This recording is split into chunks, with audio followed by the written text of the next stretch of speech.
नमस्कार.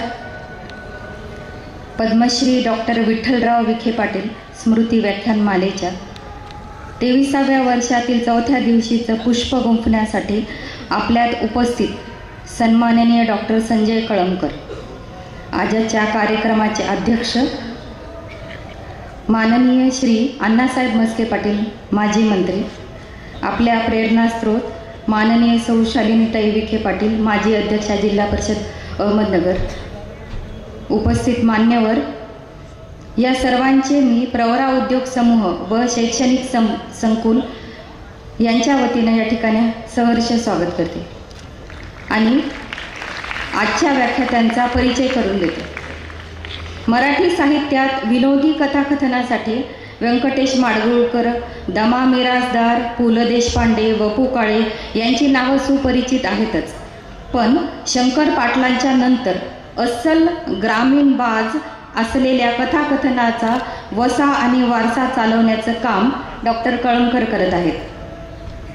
विनोदातून श्रोत्यांना अंतर्मुख करण्याचं काम ते अगदी चपखलपणे करत आहेत. जगण्यातील विसंगती, त्यातून निर्माण होणारा विनोद ते विडंबनातून मांडतात. त्यांच्या लेखनाची आणि भाषणाची भाषा ही सहज, सोपी, प्रवाही व नैसर्गिक असल्याने अल्पावधीतच ते लोकप्रिय झाले.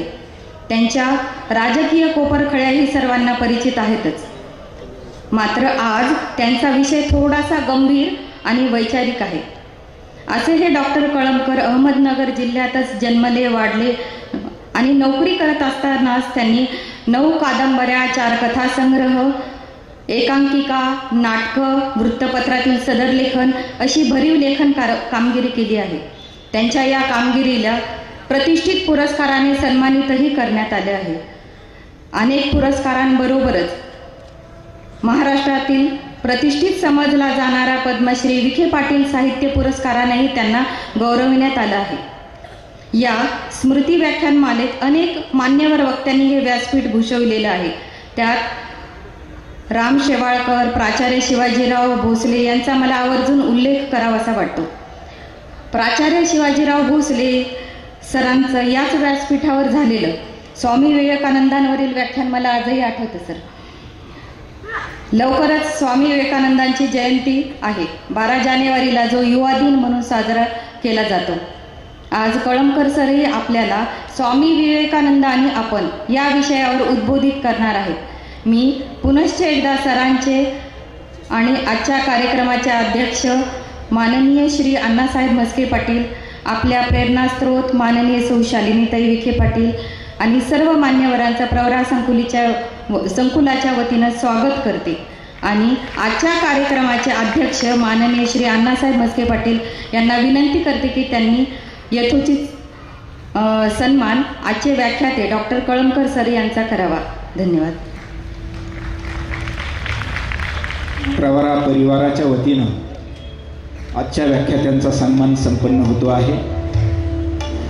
सहकार महर्षी पद्मश्री डॉक्टर विठ्ठलराव विखे पाटील यांची प्रतिमा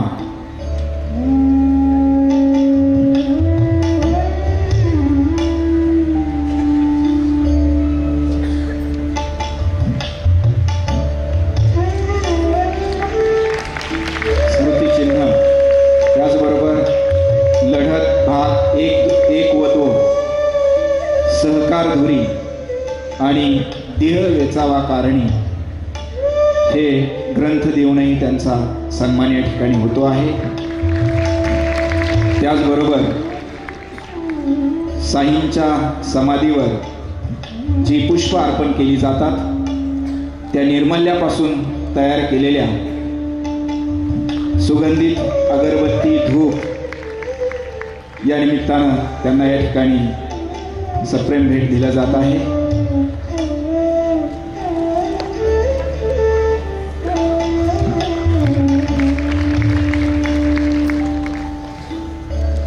धन्यवाद. डॉक्टर कळमकर सर यांना विनंती असेल की त्यांनी स्वामी विवेकानंद आणि आपण या विषयाच्या अनुषंगाने आम्हाला संबोधित करावं.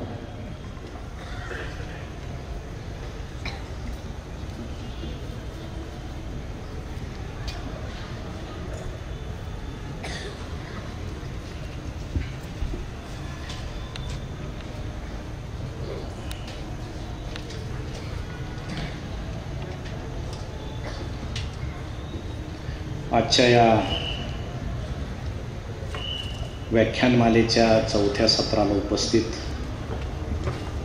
आदरणीय माजी मंत्री अण्णासाहेब म्हस्के पाटील,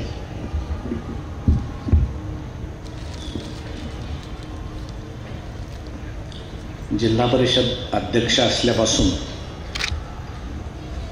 ग्रामीण महिलांसाठी अविरत राबणाऱ्या, त्यांना स्वावलंबी बनवून स्वतःच्या पायावर उभा करणाऱ्या आणि राजकारणापेक्षा समाजकारणाला जास्त महत्त्व देणाऱ्या आपणा सर्वांच्या आदरणीय शालिनीताई राधाकृष्ण विखे पाटील, खरं म्हणजे विखे पाटील घराण्याचा दबदबा महाराष्ट्रात असण्याची जी अनेक कारणं आहेत त्यामध्ये फक्त राजकारण नाही, तर त्यांना कला, साहित्य आणि विद्या या तिन्ही क्षेत्रांविषयी प्रचंड आदर आहे आणि तो वेळोवेळी साहित्य पुरस्कार असतील, व्याख्यानमाला असतील, अशा गोष्टीतून दिसून येतो की व्याख्यानमाला त्यातलाच एक भाग आहे. आणि आजचा विषय आहे स्वामी विवेकानंद आणि आपण. त्यामुळे विवेकानंदांविषयी बोलताना मध्येच आपण आपल्या काळात येऊ, पुन्हा विवेकानंदांकडे जाऊ. त्यामुळे तुम्हाला ऐकतानाही सावध राहावं लागेल, थोडे हेलकावे आपलं मन खाईल, थोडंसं एकाग्र आपल्याला व्हावं लागेल. परंतु या देशामध्ये सुभाषचंद्र बोस, महात्मा गांधी, लोकमान्य टिळक यांच्यापासून ते समाजसेवक अण्णा हजारे ते आजचे विद्यमान पंतप्रधान सन्माननीय नरेंद्रजी मोदी यांच्यापर्यंत जो कोण आदर्श असेल तो एकच आहे, तो म्हणजे स्वामी विवेकानंद. म्हणून हा विषय आज आपण निवडला. अवघे 39 वर्ष वय, एवढंच वर्ष जगले ते. आता चांगली माणसं खूप कमी जगतात असं मी म्हणत नाही, कारण माझंही वय बरंच आहे, त्यामुळे ते माझ्या चांगल्याशी येण्याची दाट शक्यता आहे. परंतु छत्रपती शिवाजी महाराज असतील, स्वामी विवेकानंद असतील, अशा अनेक थोर लोक, ज्ञानेश्वर असतील, यांचं वय अतिशय कमी होतं, पण कर्तृत्व मात्र प्रचंड आणि अफाट होतं. त्यामुळं कर्तृत्व करण्यासाठी खूप वय असावं याची गरज नाही असं मला वाटतं. त्यांच्यामधली प्रज्ञा आणि प्रतिभा जर आपण पाहिली, त्याचा अभ्यास जर केला, तर आजचे युवक अक्षरशः आश्चर्यचकित होतील. प्रज्ञा म्हणजे काय? तुम्ही रामानुजन वाचला असेल, ऐकला असेल, गणितज्ञ. जवळजवळ 3000 गणिताचे सूत्र ज्यांनी निर्माण केले असे रामानुजन, त्यांच्यामध्ये खरी प्रज्ञा होती जी स्वामी विवेकानंदांमध्ये होती. प्रज्ञेचं उदाहरण तुम्हाला सांगतो. ज्यावेळेस रामानुजन अतिशय छोटे होते, आईबरोबर मंदिरामध्ये गेले. तो पुजारी मोठं पातेलं, एक वाटी त्याच्याकडे होती आणि तो सगळ्या भक्तांना प्रसाद वाटत होता. त्या रामानुजननं त्या पुजाऱ्याला जाऊन सांगितलं की या मंदिरामध्ये इतके भक्त उपस्थित आहेत आणि तुम्ही जो वाटीनं प्रसाद वाटताय याच्यामध्ये शेवटी 6 लोकांना प्रसादच राहणार नाही. त्या पुजाऱ्यानं त्याला हाकून दिलं, हा मुलगा काय बोलतोय. पण पातेल्यातला प्रसाद संपला त्यावेळेस बरोबर 6 भक्त शिल्लक होते. याला म्हणायचं प्रज्ञा, की जे आपोआप हे सगळं निसर्गदत्त असतं. मला एका प्रज्ञेचा अनुभव आला, तो तुम्हाला सांगतो. त्यातून तुम्ही तुमची प्रज्ञा किती आहे ते तपासा. आपण जरा फरक पाहू. एकदा आमच्या प्राध्यापकानं आम्हाला उदाहरण दिलं होतं गणिताच्या तासाला. आता गणित किती जणांचा आवडता विषय आहे, हा फार संशोधनाचा विषय आहे. परंतु त्यांनी असं उदाहरण दिलं की मुंबईवरून एक रेल्वे निघाली ताशी 200 किलोमीटर वेगानं, पुण्यावरून एक रेल्वे निघाली ताशी 300 किलोमीटर वेगानं. मुंबई पुणे अंतर 200 किलोमीटरचं आहे. पुण्यावरून जे रेल्वेचं इंजिन निघालं होतं त्याच्या समोर, त्याच्या टाळक्यावर एक माशी बसलेली होती आणि ती माशी उडाली आणि मुंबईकडे येणाऱ्या रेल्वेवर जाऊन बसली. पुन्हा तिकडून उडाली, पुण्याकडे येणाऱ्या रेल्वेवर जाऊन बसली. दोन्ही इंजिनांची धडक झाली. सरांनी प्रश्न विचारला, त्या माशीनं एकंदर किती अंतर कापलं? तेव्हापासून गणित विषय मी सोडून दिला.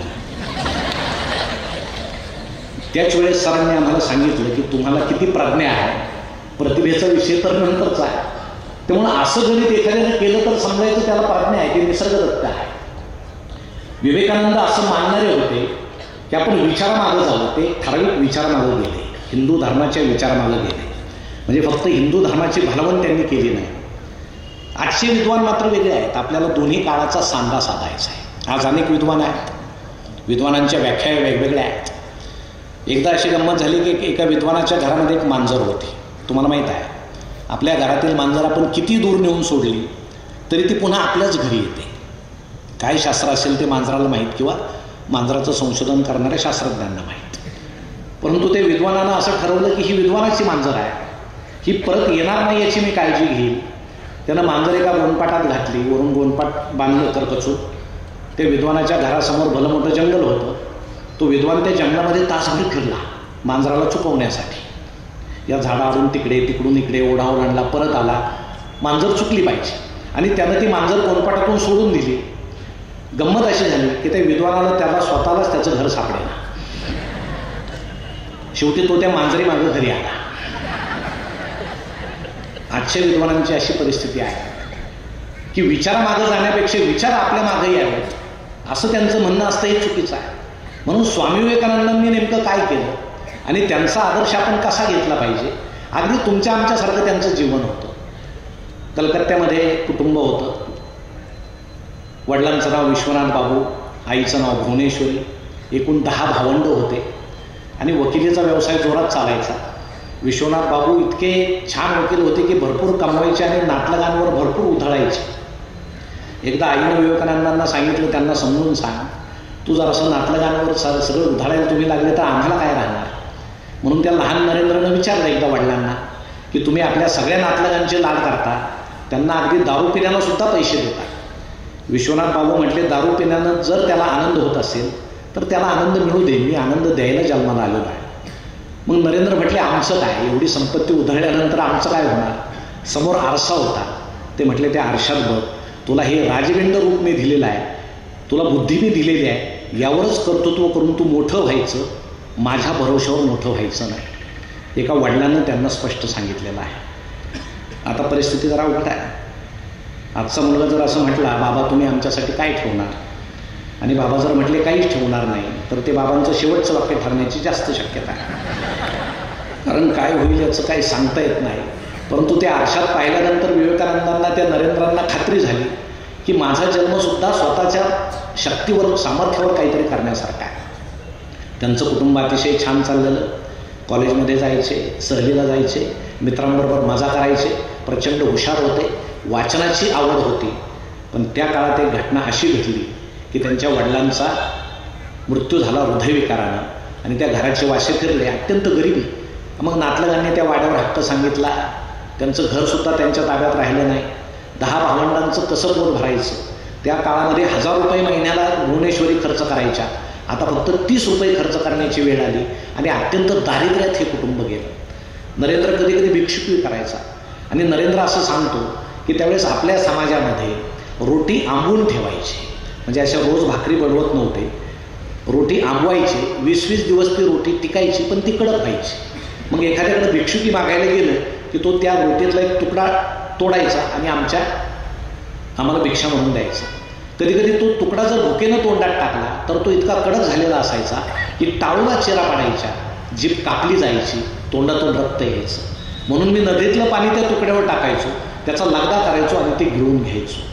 ही वेळ नरेंद्रवर आली, भुवनेश्वरीवर आली. पण त्या आईनं आपली कुठलीही गरिबी न दाखवता अत्यंत नेटानं संसार सुरू ठेवला.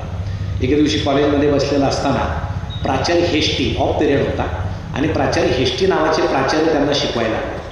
आणि ते प्राचार्य हेष्टींनी त्यांना एक कविता शिकवली, वर्ड्सवर्थची एक्सकर्शन. आणि त्या कवितेमध्ये असं सांगितलेलं होतं की हा जो निसर्ग आहे याचा आणि कवीचा प्रचंड जवळचा संबंध आहे. ते एकमेकाशी एकजीव झालेले आहेत, तादात्म्य पावलेले आहेत. तुम्हाला जर याचं उदाहरण पाहायचं असेल तर आपल्या गंगेच्या किनारी दक्षिणेश्वरचं एक मंदिर आहे, मठ आहे कालिका मातेचं. तिथे एक रामकृष्ण परमहंस नावाचा योगी राहतो. तो कालिका मातेशी किती जोडला गेलेला आहे, त्यांचं किती जवळचं नातं आहे भक्त म्हणून, ते एकदा तुम्ही त्यांच्याकडे जाऊन पहा. त्यावेळेस स्वामींनी पहिल्यांदा ते नाव ऐकलं.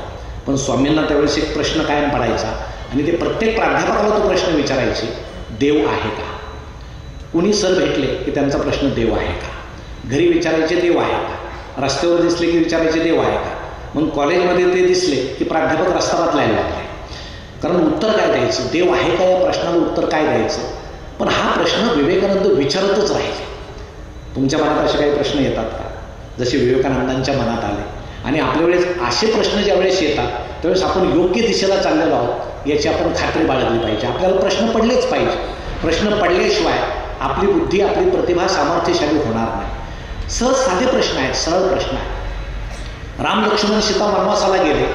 आपल्या मनात हा प्रश्न पडला पाहिजे की राम, सीता आणि लक्ष्मण वनवासाला गेले, देव झाले, लोक त्यांच्या पाया पडायचे, पण लक्ष्मणाची पत्नी उर्मिला ही 14 वर्ष कुठं होती हा प्रश्न आपल्या मनात कधी पडला का? मुलींना तो प्रश्न पडला पाहिजे. त्यांनी आपल्या सरांना हा प्रश्न विचारला पाहिजे की हे तिघही वनवासाला जाऊन देव झाले, पण ते उर्मिलाचं काय झालं? रामदास स्वामी मंडपामध्ये शुभमंगल सावधान म्हटल्याबरोबर मंडपातून पळून गेले. इतिहास त्यांचे मागे पळाला. रामदास स्वामी संत रामदास झाले, पण त्या मंडपात राहिलेल्या मुलीचं काय झालं हा प्रश्न आमच्या मनात पडला पाहिजे. पण आम्हाला प्रश्न पडत नाही. आम्ही हे सरांना विचारत नाही. विवेकानंद मात्र विचारायचा, देव आहे का, देव आहे का, याचं उत्तर कुणालाही येत नव्हतं. त्यांनी रामकृष्ण परमहंसांना एक दिवस जाऊन विचारलं, देव आहे का? परमहंस म्हटले, देव आहे, पण देवाची खूप प्रगाढ भक्ती करावी लागते. संपत्ती जमवण्यासाठी, प्रपंच चालवण्यासाठी माणसं किती आटापिटा करतात, तसं देवासाठी आटापिटा करत नाहीत, म्हणून देव दिसत नाही. त्यांनी एक उदाहरण सांगितलं. एक साधू आपल्या शिष्याला घेऊन गेला नदीवर आणि शिष्यानं प्रश्न विचारला की मला देव पाहायचा आहे. साधू म्हटले, दाखवतो. ते त्या नदीमध्ये उतरले आणि त्या साधू महाराजांनी शिष्याची मुंडी जी दाबली पाण्यामध्ये ती लवकर सोडीच ना. तो तडफड करायला लागला.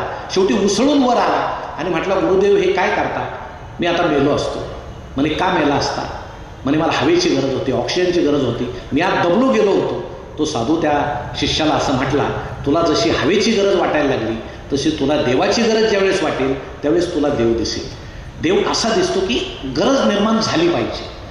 म्हणून स्वामींनी देव आहे का हा प्रश्न सगळ्यांना विचारला.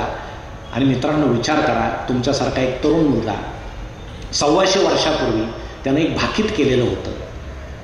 125 वर्षापूर्वी की पुढे विज्ञान वाढेल, विज्ञानातून तंत्रज्ञान वाढेल आणि तंत्रज्ञानातून चंगळवाद वाढेल आणि माणूस मला अधिक हवे असं करायला लागेल. 125 वर्षापूर्वी ते बोललेलं आज खरं ठरतंय की खोटं याचा तुम्ही विचार करा मनाशी. मी ते सांगत नाही. आपण तंत्रज्ञानावर सध्या आरूढ झालेलो आहोत. आमचे काही जुने लोक असतील, जुन्या लोकांना माहीत आहे काही विज्ञान नव्हतं. त्या काळात फक्त रेडिओ होता. करमणुकीचं साधन काय होतं? फक्त रेडिओ. आणि रेडिओला इतकं महत्त्व असायचं, संपूर्ण गावात मिळून एक रेडिओ असला तरी चालायचा. रेडिओला खूप महत्त्व होतं. त्याला लायसन्ससुद्धा होतं. म्हणजे महिन्याला जर पैसे भरले नाही तर रेडिओ बंद पडायचा. वसंत साठे नभोवाणी मंत्री झाले त्यावेळेस रेडिओ सगळ्यांना मोफत वापरायची सोय झाली. पण त्यावेळेस रेडिओची खूप क्रेज होती. इतकी क्रेज होती की माणसं लग्नात हुंडा म्हणून सुद्धा रेडिओ द्यायची. म्हणजे नवरदेव सांगायचा, माझ्या हुंड्यात रेडिओ मिळाला. त्याला फार मोठेपण वाटायचं. म्हणजे त्यावेळेस लग्न झाल्यानंतर 2 रेडिओ घरामध्ये यायचे. आता 2 रेडिओ आलेले माणसं इथं कमी असल्यामुळं तुम्हाला त्याचा अनुभव नाही, आम्हाला त्याचा आहे. एक रेडिओ बंद करता येत होता, दुसरा बंदच होत नव्हता. पण हे त्यावेळेचं विज्ञान. हळूहळू त्यामध्ये सुधारणा झाली आणि black and white T V आले. तो भला मोठा कृष्णवर्णीय टी व्ही आला, त्याची पूजा व्हायला लागली. आमच्या तरुण मुलामुलींनी तो टी व्ही पाहिलासुद्धा नसेल. खूप क्रेज त्या काळामध्ये त्या टी व्हीची होती.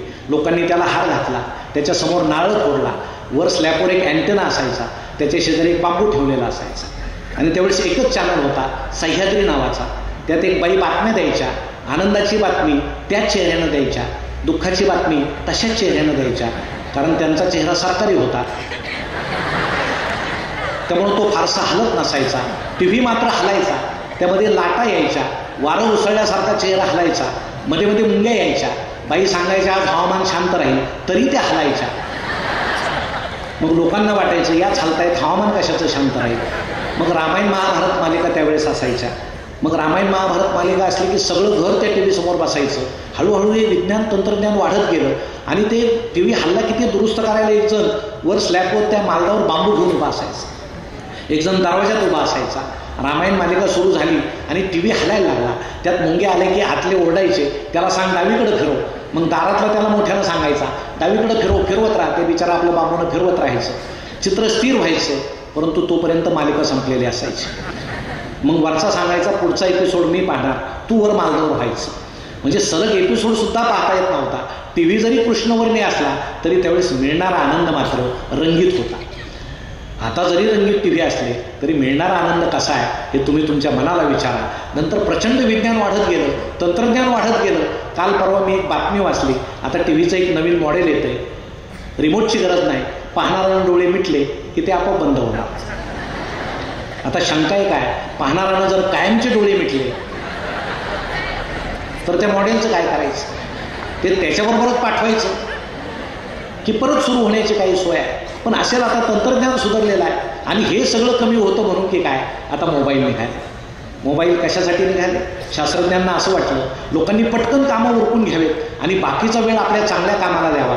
झालं उलटंच, लोक आता कामं पटकन उरकून घेतात आणि बाकी सगळा वेळ मोबाईलला देतात. त्यामध्ये इंटरनेट आलं, जग आलं, मोबाईल आपल्या खिशात आला, म्हणजे सगळं जग आपल्या खिशात आलं. आणि स्वामी विवेकानंद 125 वर्षापूर्वी जे म्हटले होते ते खरं घडायला लागलं. आम्ही त्या आभासी जगात वावरायला लागलो. आमचे सगळ्यांचे व्हॉट्सअप ग्रुप आहेत, असले पाहिजे. त्याचे चांगले उपयोगसुद्धा आहेत. त्यावर पैसे जमा होतात, हरवलेल्या व्यक्ती सापडतात, चांगले विचार त्यावर दिले जातात. परंतु पूर्वी विचार कोण मांडायचं, कोण व्यक्त व्हायचं? जो विचारवंत आहे, जो विद्वान आहे त्यानं व्यक्त व्हायचं. आता व्यक्त कोण होतं? ज्याच्याकडे अँड्रॉइड मोबाईल आहे तो व्यक्त होतो. आणि कधी होतो? रात्री 1:30-2ला उठा, तो कधी व्यक्तच होत असतो. माणसं नेहमी व्यक्तच होतात. काय व्यक्त होतात काय समजत नाही. हे प्रत्येक वेगवेगळे व्हर्जन आहेत आणि आम्ही त्यामध्ये स्वामी विवेकानंद म्हटल्याप्रमाणे गुरफटून गेलेलो आहे. प्रत्येकाचं फेसबुक आहे, आमच्या तरुण मुलामुलींचं तर आहेच, पण आमचं सुद्धा आहे. आमच्यापेक्षा काही जुन्या लोकांचं सुद्धा आहे. आता घरातली सून सासूला सुद्धा मोबाईल घेऊन देते की एकदाची ही बसली म्हणजे मला त्रास होणार नाही. सासऱ्याला सुद्धा मोबाईल घेऊन देण्यात येतो. मग ते फेसबुकचं अकाउंट, त्यावर काय माहिती भरायची ते सेन्सॉर करायला कोणी पाहिलं नसतं. तुम्ही काहीही माहिती भरा, ती खरी मानली जाते. आपला फोटो जर चांगला नसेल, आपला चेहरा जर चांगला नसेल तर त्यावर एखादा सुंदर चेहरा टाका, म्हणजे रिक्वेस्ट जास्त येतात. प्रत्यक्ष पाहिल्यावर बेशुद्ध पडायची वेळ येते. असंही कधी कधी होतं. आणि मग लोकांना या तंत्रज्ञानामुळं जागतिक चिंतेची सवय लागलेली आहे. आमच्या एखाद्या स्त्रीनं सहजच तिचा फोटो जर टाकला फेसबुकवर आणि खाली जर असं लिहिलं मला सर्दी झाली, तर तासाभरात जगभरातून तिला हजारो कमेंट्स येतात. मॅडम अमुक गोळी घ्या, मॅडम तमुक मलम लावा, याची वाफ घ्या, त्याचा काढा प्या. आणि घरात बायको शिंकत फिरते, हा तिच्याकडे पाहत सुद्धा नाही. ही जागतिक चिंता सुरू झाली. सखी बहीण लग्नाची आहे, त्याचा आमच्या बंधूला काही वाटत नाही, परंतु ऐश्वर्या रायचं लग्न झालं त्या दिवशी याला फार वाईट वाटलं. त्या दिवशी या देशातले निम्मे तरुण जेवलेच नाही आणि निम्म्यांनी अभिषेक केला हिचा संसार सुखाचा हो. म्हणजे आता ती त्याच्याशी लग्न करणार नव्हती तर तुझ्याशी करणार होती का? नाही. पण जे दुःख आपल्या कवेत मावणार नाही इतकं मोठं दुःख आम्ही आमच्या उरावर, आमच्या काळजावर घ्यायला लागलो आणि आम्ही अस्वस्थ आणि दुःखी होत गेलो. स्वामी विवेकानंदांनी जे सांगितलं त्याचा प्रत्यय आज 125 वर्षानंतर जसाचे तसा येतोय. आणि हे कमी होतं म्हणून की काय, आता AI आलं, त्याच्या पुढे जाऊन AGI आलं, काय काय व्हर्जन सुरू झाले. काही दिवसांनी हे जग कुठल्या पातळीवर जाईल? फक्त यंत्रमानव, फक्त या AI राहील, AGI राहील, माणसं मात्र या पृथ्वी तलावर राहतात की नाही अशी शंका निर्माण होण्या इतकी शंकासुद्धा AIच्या संस्थापकानं डॉक्टर जाफरी यांनी व्यक्त केलेली आहे की हवामानामध्ये इतका बदल होत नाही, इतका प्रचंड वेग या तंत्रज्ञानामध्ये होईल आणि हा फार मोठा धोका आहे. ही शंका त्यांनी व्यक्त केलेली आज खरी ठरू पाहते. आम्ही कोणत्या दिशेला चाललो हे आम्हाला समजतच नाही. म्हणून 125 वर्षापूर्वी या महामानवानं जे सांगितलं ते जर आम्हाला टाळायचं असेल तर या गोष्टीपासून आपण दूर राहायला पाहिजे. परंतु आम्ही दूर राहत नाही. पूर्वीचं घर तुम्ही आठवा, आमच्या जुन्या लोकांना माहीत असेल, जर घरामध्ये चौघे असतील, आई वडील मुलगा मुलगी असेल तर उठल्याबरोबर वडील पोथी वाचायचे, विवेकानंद वाचायचे, रामायण वाचायचे, महाभारत वाचायचे. आमची आई तुळशी वृंदावनासमोर उभी राहायची, तुळशीला पाणी घालायची, हात जोडायची, एखादं भक्ती स्तोत्र म्हणायची. आमच्या घरातील ताई सगळं अंगण झाडायची, ते सारवायची आणि आमच्या घरातला तरुण कुठंतरी व्यायाम करायचा. हे पूर्वीच्या घरातलं चित्र होतं. आताचं घर पहा, चौघे उठल्याबरोबर काय करतात तुम्हाला माहित आहे, अनुभव सुद्धा आहे.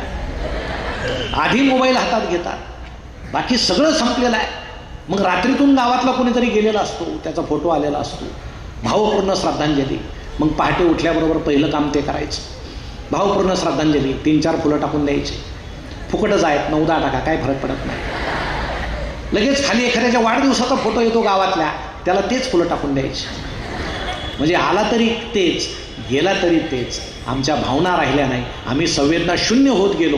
आणि हे तंत्रज्ञान इतकं अमानुषपणे आमच्यावर अत्याचार करायला लागलं की आम्ही आमच्यातच राहिलो नाही, आम्ही त्या आभासी जगामध्ये वावरायला लागलो. आमचे तरुण मुलं ते व्हॉट्सॲपमधल्या त्या साईट्स पाहून, वेगवेगळ्या नेटमधल्या साईट्स पाहून अलिबाबाचे गुहेसारखे त्यात इतके गुरफटून जातात, त्या आभासी जगामध्ये प्रचंड गुरफटून जातात. त्यातल्या त्या सुंदर स्त्रिया पाहून आता आमच्या मुलांना आमची आईसुद्धा कुरूप वाटायला लागली. पण मित्रांनो, या जगात सगळ्यात सुंदर कोण असेल तर ती आपली आई आहे.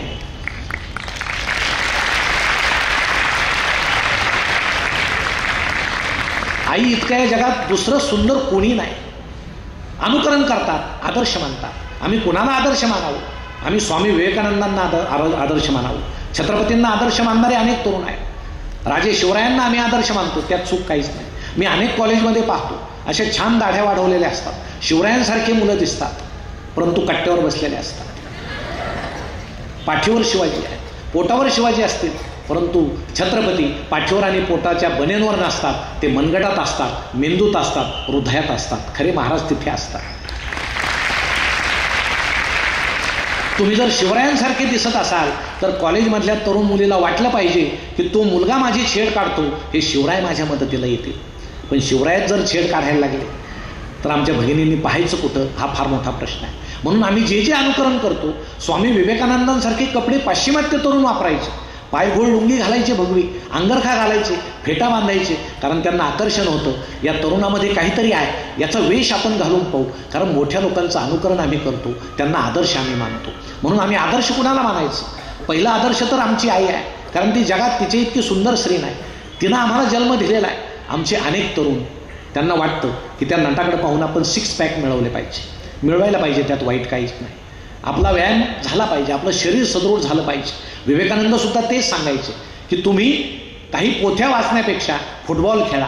फुटबॉलला इतकी जोरानं किक मारा, फुटबॉल जेवढा उंच जाईल तेवढे तुम्ही देवापर्यंत पोहोचाल. याचा अर्थ काय की तुम्ही एवढे सदृढ व्हा, तुमचा फुटबॉल इतका उंच गेला पाहिजे, तुमची सदृढता तेवढी वाढली पाहिजे. म्हणून अध्यात्माच्या नादीच लागा, असं विवेकानंदांनी कधीही तरुणांना सांगितलं नाही. पण आता आमचे आदर्श वेगळे आहेत. ठीक आहे, आम्ही 6 पॅक मिळू, पण ते मिळवण्याआधी शेतात जाऊन किंवा घरामध्ये आपले वडील जर कधी आंघोळीला उघडे झाले, काम करताना उघडे झाले, तर त्यांचं शरीर एकदा पाहून घ्या. त्यांचे हे हाड वर आलेले आहेत, ते कुणामुळे आलेले आहेत? ते आपल्यासाठी आलेले आहेत. अहो, बाथरूममध्ये साबणाचा तुकडा जर असेल तर आमचे तरुण तरुणी सांगतात, आई साबणाचा तुकडा आहे, मला हा चालत नाही, मला मोठा साबण दे. आई मोठा साबण देते, पण तो तुकडा फेकून दिला जात नाही. तुम्ही विचारत नाही तो तुकडा कुठे, ते तुमचे वडील लावतात. कारण वडिलांना काळजी आहे, माझा मुलगा शिकला पाहिजे, माझी मुलगी शिकली पाहिजे. हे सगळं आदर्श आपण मानलं पाहिजे. मग हे घरातले आदर्श आम्ही मानतो. आमचे राजा शिवछत्रपती असतील, स्वामी विवेकानंद असतील, हे आमचे आदर्श पाहिजे. पण ते आदर्श काय ते आधी समजून घेतलं पाहिजे. आदर्श मानण्याआधी या गोष्टी तुम्ही समजून घ्या. डोळे झाकून तुम्ही कोणाला आदर्श मानू नका. आम्ही आदर्श मानतो. एखादा नट आमच्या आवडीचा असेल, आहे एक नट सगळ्यांच्या आवडीचा आहे, सिनेमे चांगले आहेत, पिळदार देहयष्टी आहे, परंतु तुम्हाला उदाहरण सांगतो, तुम्ही त्याचे चाहते असलं पाहिजे, त्याच्या अभिनयाचं असलं पाहिजे. पण त्याला जर तुम्ही आदर्श मानत असाल तर तुम्हाला दुसरी बाजू सांगतो, जगण्याची दुसरी बाजू आपण समजून घेतली पाहिजे. काही वर्षापूर्वी हा नट मुंबईमध्ये गाडी चालवत असताना रात्रीच्या वेळेस त्याची गाडी फुटपाथवर गेली आणि त्याखाली अनेक गरीब माणसं चिरडले गेले, अनेकांचा मृत्यू झाला. कोर्टामध्ये केस गेली. त्यावेळेस त्या नटानं सांगितलं, गाडी मी नाही, माझा ड्रायव्हर चालवत होता. त्यावेळेस ड्रायव्हरला अटक झाली, त्याला शिक्षा झाली, हा नट मात्र सुटला. पण त्यावेळेस त्या गाडीमध्ये आमचे जे कॉलेजचे तरुण आहेत त्यांच्यासारखाच एक तरुण होता, 23-24 वर्षाचा, त्याचं नाव पाटील. तो कॉन्स्टेबल होता आणि तो त्या नटाच्या रक्षणासाठी गाडीमध्ये होता. कोर्टात ज्यावेळेस त्याची साक्ष आली, त्या नटानं असं सांगितलं, मी त्या गाडीत उपस्थित होतो, खोटं मी कधीच बोलणार नाही, गाडी ते नटच चालवत होता, तो नटच गाडी चालवत होता, ही साक्ष मी देतो. मित्रांनो, आज अनेक वर्ष झाले. साक्ष देणारा तो पाटील, धुळ्याचा कॉन्स्टेबल, तो पुन्हा कधी कुणाला ड्युटीवरही दिसला नाही, तो घरीही दिसला नाही. आणि 2-3 वर्षापूर्वी मुंबईच्या फुटपाथवर तो अत्यंत कृश अवस्थेमध्ये मेलेला आढळला. तुम्ही मला हे सांगा, तुमचा आदर्श तो नट आहे की पाटील आहे? आणि जर आपला आदर्श पाटील असेल तर जगण्याची दुसरी बाजू आपण नेहमी पाहिली पाहिजे. कारण स्वामी विवेकानंद बालपणापासून दुसरी बाजू पाहतो. नरेंद्र असताना त्यांनी पाहिलं की धर्माचा अवडंबर आहे. वरातीमध्ये लोक नाचतात, दारू पिऊन नाचतात, आमच्या स्त्रिया नाचतात, अंत्यविधीमध्ये सुद्धा आचकट विचकट हावभाव करतात, अश्लील बोलतात. हा कुठला धर्म आहे? विवेकानंद त्यांच्यात सामील झाले नाही. ते म्हटले आपल्याला यांच्यापासून वेगळं व्हायचं. हा धर्म आपल्याला नको आहे. हिंदू धर्माची खरी व्याख्या आपली वेगळी आहे. म्हणून आपण जसजसे मोठे होऊ हिंदूंची व्याख्या आपल्याला बदलायची. म्हणून मगाशी सांगितल्याप्रमाणे ज्यावेळेस हे सगळं अरिष्ट आलं आणि रामकृष्ण परमहंसांना नरेंद्रानं गुरु केलं आणि त्यांना विचारलं देव आहे का, देव आहे का. परमहंसांनी एके दिवशी खूपदा विचारल्यानंतर या नरेंद्राच्या छातीवर पाय ठेवला. त्याबरोबर काय झालं समजलं नाही. सगळं ब्रह्मांड आपल्या भोवती फिरतंय, आपल्याला चक्कर आली, आपण खोल गर्दीत कुठेतरी फेकले जातोय असा भास नरेंद्राला झाला. आणि ते मोठ्यानं ओरडले, स्वामी मला आईवडील आहेत, मला जगायचंय, मला मरायचं नाही. मग रामकृष्ण हसले, म्हणे आता पुन्हा हा प्रश्न विचारशील का. नरेंद्र म्हटला पुन्हा हा प्रश्न मी कधीच विचारणार नाही. कारण परमहंस म्हटले ही जी मी तुला अनुभूती दिलेली आहे ही तपश्चर्येतून आलेली आहे. मग विवेकानंद त्यांना म्हटले कालिका माता जर सगळं देते, रामकृष्ण परमहंस तुम्ही माझे स्वामी आहात, माझी आई उपाशी मरते, माझे भावंड उपाशी मारताय, माझ्या आईवडिलांचं दारिद्र्य कसं दूर होईल. तुम्ही कालिका मातेला हे मागा, माझ्या घरच्यांसाठी काहीतरी मागा. रामकृष्ण परमहंस म्हटले असं काही प्रापंचिक मी मागत नाही, मी त्याच्या फार पलीकडे निघून गेलेलो आहे. लौकिक अर्थानं हे मागणं मला क्षुद्र वाटतं. एक काम कर, उद्या मंगळवार आहे, तूच कालिका मातेला हे माग की माझ्या घरातलं दारिद्र्य दूर होऊ दे. नरेंद्र म्हटला ठीक आहे. सायंकाळी तो मंदिरात गेला. उदबत्तीचा धूप तरवळत होता, समोरून गंगा वाहत होती, सायंकाळचं वारं मंद वाहत होतं, प्रसन्न वातावरण होतं. आणि नरेंद्र त्या कालिका मातेसमोर जाऊन बसला. त्यानं हात जोडले, त्यानं एक ठरवलं माझ्या आईसाठी, माझ्या भावंडासाठी पोटा पाण्याची, त्यांच्या राहण्याची काहीतरी व्यवस्था होऊ दे, बाकी मला काही नको. त्यानं हात जोडले आणि देवीला मागताना त्याच्या तोंडून एकच वाक्य बाहेर पडलं, हे देवी मला भक्ती दे, वैराग्य दे, शक्ती दे. काय झालं समजलं नाही. तो पुन्हा परमहंसांकडे आला. परमहंस म्हटले मागितलं का. तो म्हटला स्वामी काय झालं मला समजलं नाही, माझ्या तोंडून वेगळंच काहीतरी बाहेर पडलं. ते म्हटले आता नीट एकाग्र हो, पुन्हा जा, घरच्यांसाठी काहीतरी माग. पुन्हा विवेकानंद कालिका मातेसमोर गेले, हात जोडले आणि त्यांच्या तोंडून पुन्हा ते वाक्य बाहेर पडलं, हे कालिका माते मला भक्ती दे, शक्ती दे, वैराग्य दे. पुन्हा आले. परमहंस म्हटले तुझ्या तोंडून ते बाहेर निघूच शकत नाही, कारण तू प्रपंच करण्यासाठी जन्माला आलेला नाही, या जगाचं भलं करण्यासाठी तू जन्माला आलेला आहे. कालिका मातेनं मला सांगितलंय की हा तरुण या देशाचं भलं करील, म्हणून तुझ्या तोंडून स्वार्थीपणाचं काही बाहेर पडणार नाही. या प्रपंचाकडे तू वळू नकोस. आणि स्वामींनी प्रपंचाकडे कायमची पाठ फिरवली.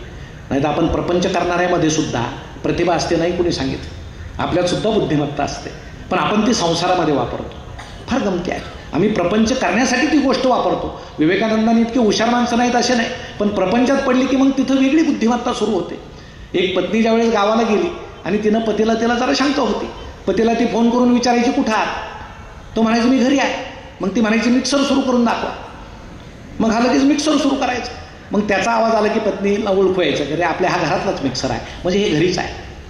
3 दिवस झाले रोज मिक्सरचा आवाज. तिसऱ्या दिवशी पत्नी घरी आली, पती घरामध्ये नव्हते, गायब होते. मग त्यांनी विचारलं पतीला फोन करून, त्यांना माहीत नव्हतं ही घरी आली. कुठे आहात. तो म्हटला घरीच आहे. मग मिक्सर सुरू करून दाखवा. लगेच मिक्सरचा आवाज आला. मग शेजारण्यानं सांगितलं तुमच्या यांची कमाल आहे, 3 दिवस झाले पिशवीत मिक्सर घेऊन फिरतायत.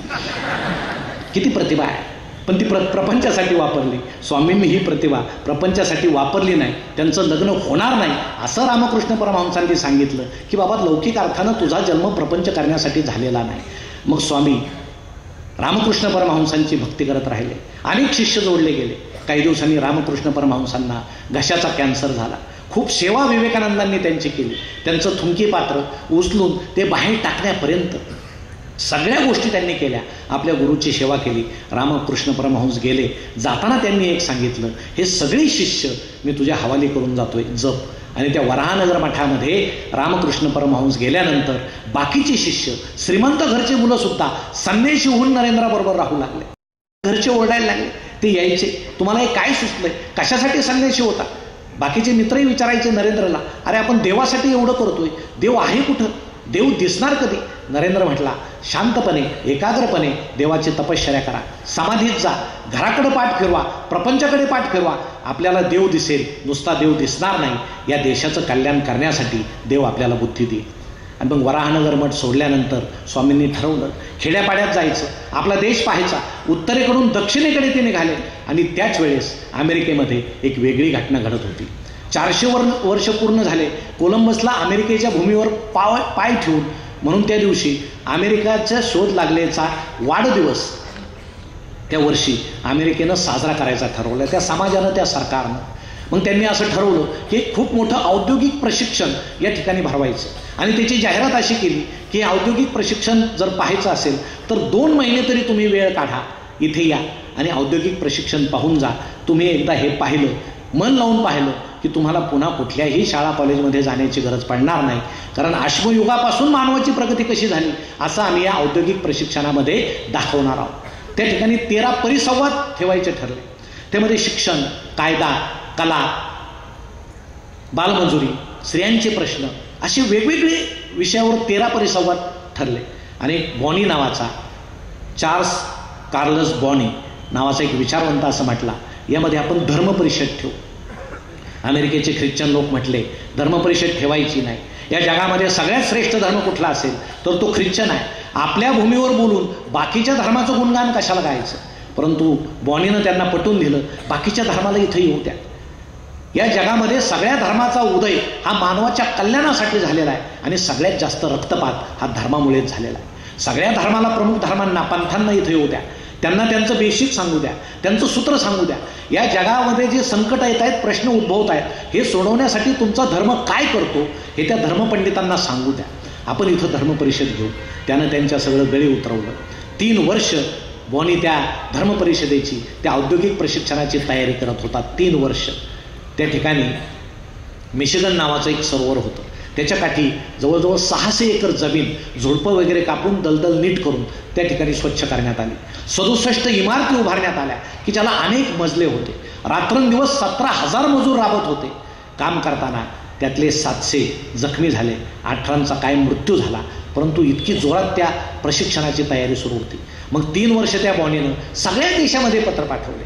त्यामध्ये मग बौद्ध असेल, मुस्लिम असेल, हिंदू असेल, सिंतो असेल, कन्फ्युशियन पंथ असेल, असे जे 10 प्रमुख धर्म आहेत त्या सर्वांना पत्र पाठवले की तुमचे धर्मगुरू प्रतिनिधी म्हणून इथं पाठवा, तुमच्या धर्माविषयी त्यांना बोलायचं आहे. त्यांनी भारताला 4 शंकराचार्यांना पत्र पाठवलं. पत्र आल्यानंतर ते पत्र होतं इंग्रजीमध्ये. शंकराचार्यांनी ते फोडल्याबरोबर एक तर इंग्रजी कळायचा काय विषय नव्हता. ते म्हटले काय आहे हे समजणार नाही. बरं, कोणी सांगितलं तिथं जायचं तर तिथं जाऊन इंग्रजी बोलता येणार नाही, आपल्याला संस्कृतमधून भाषण द्यावं लागेल. आणि सगळ्यात वाईट गोष्ट कोणती, धर्म परिषदेला अमेरिकेला जायचं म्हणजे समुद्र ओलांडावा लागेल. आणि हिंदू धर्मामध्ये समुद्र ओलांडणं म्हणजे हे महापातक समजलं जायचं. आताचे मुलं किती परदेशात समुद्र ओलांडून जातात. विवेकानंद नसते ना, तुमच्यातला एकही मुलगा मुलगी परदेशात शिकायला गेला नसता. कारण हिंदू धर्मामध्ये तेच सांगितलेलं होतं, समुद्र ओलांडायचा नाही. म्हणून ही यवनी भाषा, शंकराचार्य म्हटले यवनी भाषा, इंग्रजीला ते यवनी भाषा म्हणायचे, तुच्छ भाषा.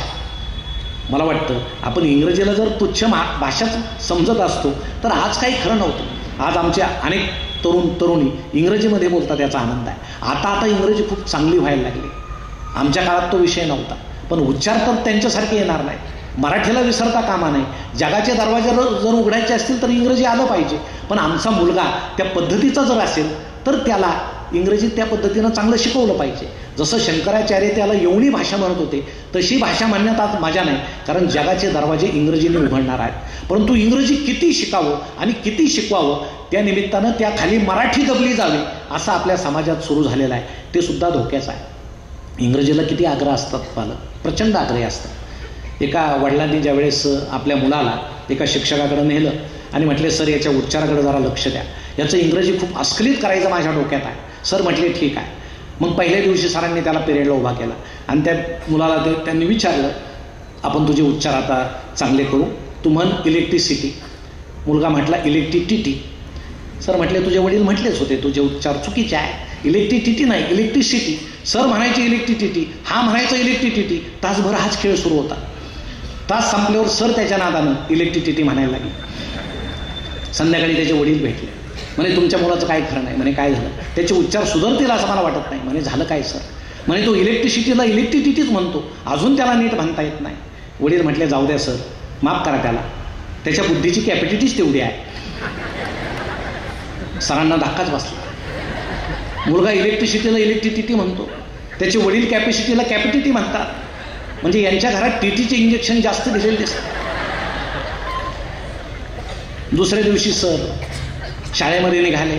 आजोबा ओट्यावर बसलेले होते. आजोबांनी नमस्कार घातला. सर म्हटले तुमच्या कुटुंबाचं मला फार गंमतच वाटते. म्हणे काय झालं? म्हणजे तुमचा नातू इलेक्ट्रिसिटीला इलेक्ट्रिसिटी म्हणतो, त्याचे वडील कॅपॅसिटीला कॅपॅसिटी म्हणतात. आजोबा म्हणाले सर इकडे या. सरांच्या कानात आजोबा म्हणाले सर आहे ते बरं आहे, कृपया या प्रकाराची पब्लिसिटी कुठं करू नका. आपलं इंग्रजी इतकं सुरेख आहे आणि त्या खाली आमची मराठी दबून गेलेली आहे. परंतु मित्रांनो, तुम्हाला आश्चर्य वाटेल, स्वामी विवेकानंदांना फ्रेंच, इंग्रजी, मराठी अशा सगळ्या भाषा, बंगाली तर यायची, ते मूळ बंगालीच होते, अस्खलितपणे येत होत्या. परंतु या शंकराचार्यानं ते एक पत्र टोपलीमध्ये टाकून दिलं, आपल्याला नाही जायचं, हिंदू धर्माचं कोणी तिथं जायचं नाही. मग बॉनीला चिंता पडली की कोण हिंदू धर्माचं बोलावं. मग त्यावेळी हिंदूचे एक संपादक होते GS नायर म्हणून, तुम्ही आमच्याकडे या प्रतिनिधी म्हणून, असं बॉनीनं विनंती केली. त्यांचं हिंदू नावाचं एक खूप प्रसिद्ध असं दैनिक होतं. त्यात त्यांनी एक छोटीशी जाहिरात छापली आणि स्वामी विवेकानंद तोपर्यंत उत्तरेकडून दक्षिणेकडं फिरत फिरत निघाले होते. अनेक गावामध्ये संन्याशी म्हणून ते फिरले. मिळाली गाडी तर गाडीत बसायचं, नाहीतर पायी चालायचं. कुणी आगगाडीचं तिकीट काढून दिलं तरी जायचं. खायला काय असेल तर ठीक, राहायला घर असेल तर ठीक, नाही तर धर्मशाळेत मुक्काम करायचा.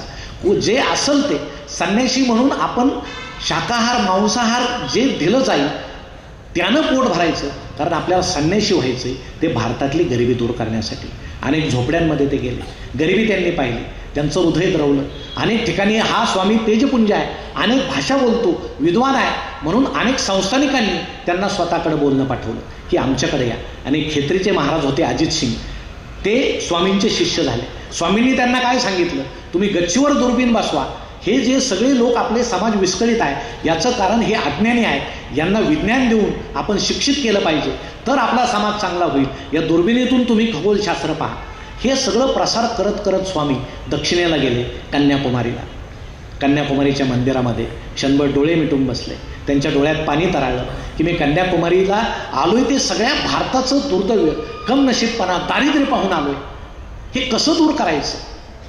भारताचं अध्यात्म आपण परदेशात गेलं पाहिजे आणि त्यांचं विज्ञान आपण आपल्या भारतात आणलं पाहिजे, त्याच्याशिवाय समाज सुधारणार नाही. असे अनेक विचार त्यांच्या मनात आले. ते उठले, बाहेर आले. तुम्ही जर कन्याकुमारीला गेला असाल तर दूरवर एक साधारणतः अर्धा ते 1 मैलाच्या अंतरावर तुम्हाला सध्या स्वामी विवेकानंदांचं स्मारक दिसेल. त्यावेळेस ते स्मारक नव्हतं, तो खडक होता. त्या खडकावर जाऊन आपण ध्यानस्थ बसावं असं स्वामी विवेकानंदांनी ठरवलं. नावाड्याला विचारलं, मला तिथपर्यंत सोडता का? नावडी म्हटले नाही. कुणी 2 आणे मागितले, कुणी 5 आणे मागितले. माझ्याकडे पैसे नाही, मी संन्याशी आहे. कुणी नावाडी यायला तयार होईना. पाहिलं आणि त्या तरुण स्वामी विवेकानंदांनी पाण्यामध्ये सूर मारला आणि पोहत पोहत मैलभर असलेल्या त्या खडकापर्यंत पोहोचले. लोकांना भीती वाटली. हे 3 समुद्र एकत्र आलेले या ठिकाणी अनेक शार्क मासे आहेत, अनेक विषारी जलचर आहेत. अशा वेळेस हा तरुण वेडा आहे का? तिथं गेला. पोहत पोहत स्वामी तिथं गेले, खडकावर बसले. 3 दिवस स्वामी ध्यानस्थ बसलेले होते. मनामध्ये कन्याकुमारीच्या देवीचं त्या ठिकाणी स्मरण होतं. चिंता मात्र भारताची होती. आणि 3 दिवसानंतर त्यांनी एक ठरवलं की आपलं संपूर्ण आयुष्य आपण भारतातील दरिद्री आणि गरिबी दूर करण्यासाठी घालवायचं. त्यांनी पत्रामध्ये आपल्या संन्याशांना सांगितलं, गावोगाव नुसते फिरू नका, भीक मागत फिरू नका, लोकांना ज्ञान द्या. पारावर शेतकरी बसले असतील त्यांना नकाशा दाखवा की अरे बाबांनो, भारत सोडून या जगामध्ये दुसरे देश आहे. त्यावेळेस लोक इतके अडाणी होते की दुसरे देश आहेत, या जगात दुसरं कोणी आहे, पृथ्वी गोल आहे, हे सुद्धा त्यांना लवकर पटत नव्हतं. मॅजिक लॅटर्न द्या, त्यांना सांगा पृथ्वी गोल आहे असं ज्ञान त्यांना द्या. आपल्या झोळीमध्ये शिक्षणाचं साहित्य असू द्या. मुलगा जर आपल्यापर्यंत येत नसेल तर आपण मुलापर्यंत जा, झोपडीमध्ये जा, मुलाला शिकवा. त्यांनी संन्याशाला सांगितलं. त्याच्याशिवाय या आपल्या भारताची दैन्यावस्था दूर होणार नाही. म्हणजे त्यावेळेचे खरे शिक्षण तज्ज्ञ, खरे शिक्षण प्रसारक जे असतील तर ते स्वामी विवेकानंद असतील. खरा शिक्षणाचा पाया हा स्वामी विवेकानंदांनी त्या काळात घातलेला आहे. नाहीतर आपले लोक प्रचंड अज्ञ होते. अहो, पहिली रेल्वे जर यायची, इंग्रजांनी ती पहिली रेल्वे काढली तर दोन्ही बाजूला आपले लोक घाबरत घाबरत उभे होते की आता हे काय सुरू झालंय. आणि रेल्वे आपोआप आल्याबरोबर ते घाबरून दूर पळायला लागले आणि एकच वाक्य बोलायला लागले, इंग्रजांनी बिनबैलाची गाडी कशी काढली. कारण बैलाशिवाय गाडी उडूच जाऊ शकत नाही. हे त्यांना हे आपोआप चालतंय कसं, इतके आपले लोक अज्ञ होते. म्हणजे इंग्रजांनी आपल्यावर अत्याचार जरी केलेले असले, जुलूम जरी केलेला असला तरी इंग्रजांनी ज्या काही थोड्या चांगल्या गोष्टी आपल्याला दिल्या त्यामध्ये रेल्वे आहे, पोस्ट खाता आहे आणि प्रशासन आहे. यामुळे निदान आपण सुधारलो तरी, आपला वेश सुधारला. नाहीतर आपले लोक कसा वेश पूर्वी घालायचे, आता सगळ्यांचे चांगले वेश आहे, पण आता मला वाटतं पुन्हा आपण आदिमानव काळाकडे हळूहळू वाटचाल करत आहोत अशी शंका यायला जागा आहे. कारण पूर्वी काय आपले आदिमानव जंगलामध्ये कपडे घालत नव्हते, घालायची गरज नव्हती, लज्जा नावाचा विषय नव्हता. मग एकाला दोघं भेटले, त्यांना वाटलं अरे आपल्या अंगावर काहीतरी पाहिजे, मग ते झाडाच्या वलकलाचे वस्त्र तयार केले, झाडाचे पानाचं वस्त्र तयार केलं, आणि मग ते वस्त्र घालता घालता हळूहळू सगळे एकत्र यायला लागले. नदी पाहून गावं बसले, मग लोकांना कपड्याची गरज वाटायला लागली. मग कपडे विकसित होत होत होत आज आपल्यापर्यंत चांगली अवस्था आहे आपल्यापर्यंत. आता पुन्हा मला वाटतं आपण आदिमानव काळाकडे वाटचाल सुरू केली आहे असं वाटतंय. कारण आम्ही लहान असताना किंवा तुम्ही सुद्धा लहान असताना, काय तुम्ही आता खूप दिवस झाले नाही लहान असतानाचे, परंतु ज्यावेळेस ताईच्या इथला कुठं फ्रॉक फाटला तर आई सांगायची बाळ तसं जाऊ नको, सर तुला हसतील, मुलं तुला हसतील. किंवा मुलाचे आता त्यावेळेस तर आमच्या अनेक मित्रांना आठवत असेल, शाळेचा ड्रेस म्हणजे ते हाफ पॅन्टी असायच्या, टी व्हीसारखे मोठमोठाले ठिगळं त्याच्यावर असायचे, गरिबीची लाज वाटत नसायची. हे सॅक वगैरे आत्ता नंतर आल्या, त्यावेळेस सुफला युरियाच्या गोण्या म्हणजे दप्तर असायचं, म्हणजे आम्ही त्या खताचे ब्रँड ॲम्बॅसिडर होतो त्यावेळेस. असं ते सगळं असायचं, पण फार सकस होतं, सगळं छान होतं. मोबाईल नसल्यामुळं सगळे एकमेकाशी बोलायचे, गप्पा मारायचे, एकमेकाची गरज त्यांना वाटायची. आभासी जगात कोणी वावरत नव्हतं, परंतु आई सांगायची फाटलेला कपडा असला की शाळेत जायचा नाही, कारण कपडे फाटले की त्या काळामध्ये प्रतिष्ठा जायची. पण आता हळूहळू सगळं बदलत चाललंय. तुम्हाला सांगण्यात काय अर्थ आहे की नाही मला माहीत नाही, पण आता चांगली पॅन्ट 1000ला आहे, फाटलेली 2000ला आहे. ती शिवून फाडतात की फाडून शिवतात ते कळायला काय मार्ग नाही, पण आहे. मी परवा पुण्याला एका कॉलेजवर गेलो गॅदरिंगला, समोरून एक तरुण तरुणींचं टोळकं येताना दिसलं, उद्ध्वस्त झाल्यासारखे दिसत होते. कुणाचं इथं फाटलंय, कुणाचं इथं फाटलंय, कुणाच्या पॅन्टीत गोळ्या शिरल्यात. म्हणजे एखाद्या खेड्यातला माणूस म्हणेल किती गरिबीत शिकतायत. हे सगळं टीव्हीतलं पाहायचं आणि अनुकरण करायचं, सिनेमातलं पाहायचं आणि अनुकरण करायचं. अहो त्यांना निर्माते कपडे देतो, त्यांना कपडे देतो आणि पैसे देतो, इथं पैसे घालून तसे कपडे घ्यायचे आणि कुत्री मागून लागून घ्यायची, असा आमचा सगळा प्रकार आहे. आम्हाला जे चांगलं दिसेल, मला वाटतं या प्रवरानगरच्या आसपास असं कॉलेजमध्ये कुठेही नसेल याची मला खात्री आहे, म्हणून इथं बोलण्याचं धाडस मी केलं. बरोबर आहे, हे बरोबर आहे. कारण संस्कार असतो, कुणीतरी समाज, कुणीतरी संस्था आपल्यावर संस्कार करत असते. तुम्ही म्हणाल आता हे कुणी बोलवलं यांना, हे आता काही सांगायला लागले, पण मित्रांनो त्याच्याशी प्रतिष्ठा जी निगडीत होती तो काळ होता. म्हणून त्यावेळेचा जो दरिद्री भारत आहे तो सुधारायचा कसा याची विवेकानंदांना चिंता होती. आणि ते परत येता येता मद्रासमध्ये आले आणि त्यांनी ती बातमी वाचली हिंदू पेपरमध्ये की अमेरिकेमध्ये सर्व धर्म परिषद होणार आहे. त्यांनी ठरवलं जायचं, आमंत्रण नाही, पैसे नाही, त्यांनी ठरवलं जायचं. पोरबंदरला असताना त्यांनी पत्र लिहिलं. त्यांचा एक मित्र होता आळासिंग नावाचा, पेरुमल आळासिंग, त्याला पत्र लिहिलं, आपल्याला अमेरिकेला सर्व धर्म परिषदेला मला जायचं आहे, पैसे जमा करायला सुरुवात करा. मग पैसे जमा करायला सुरुवात झाली.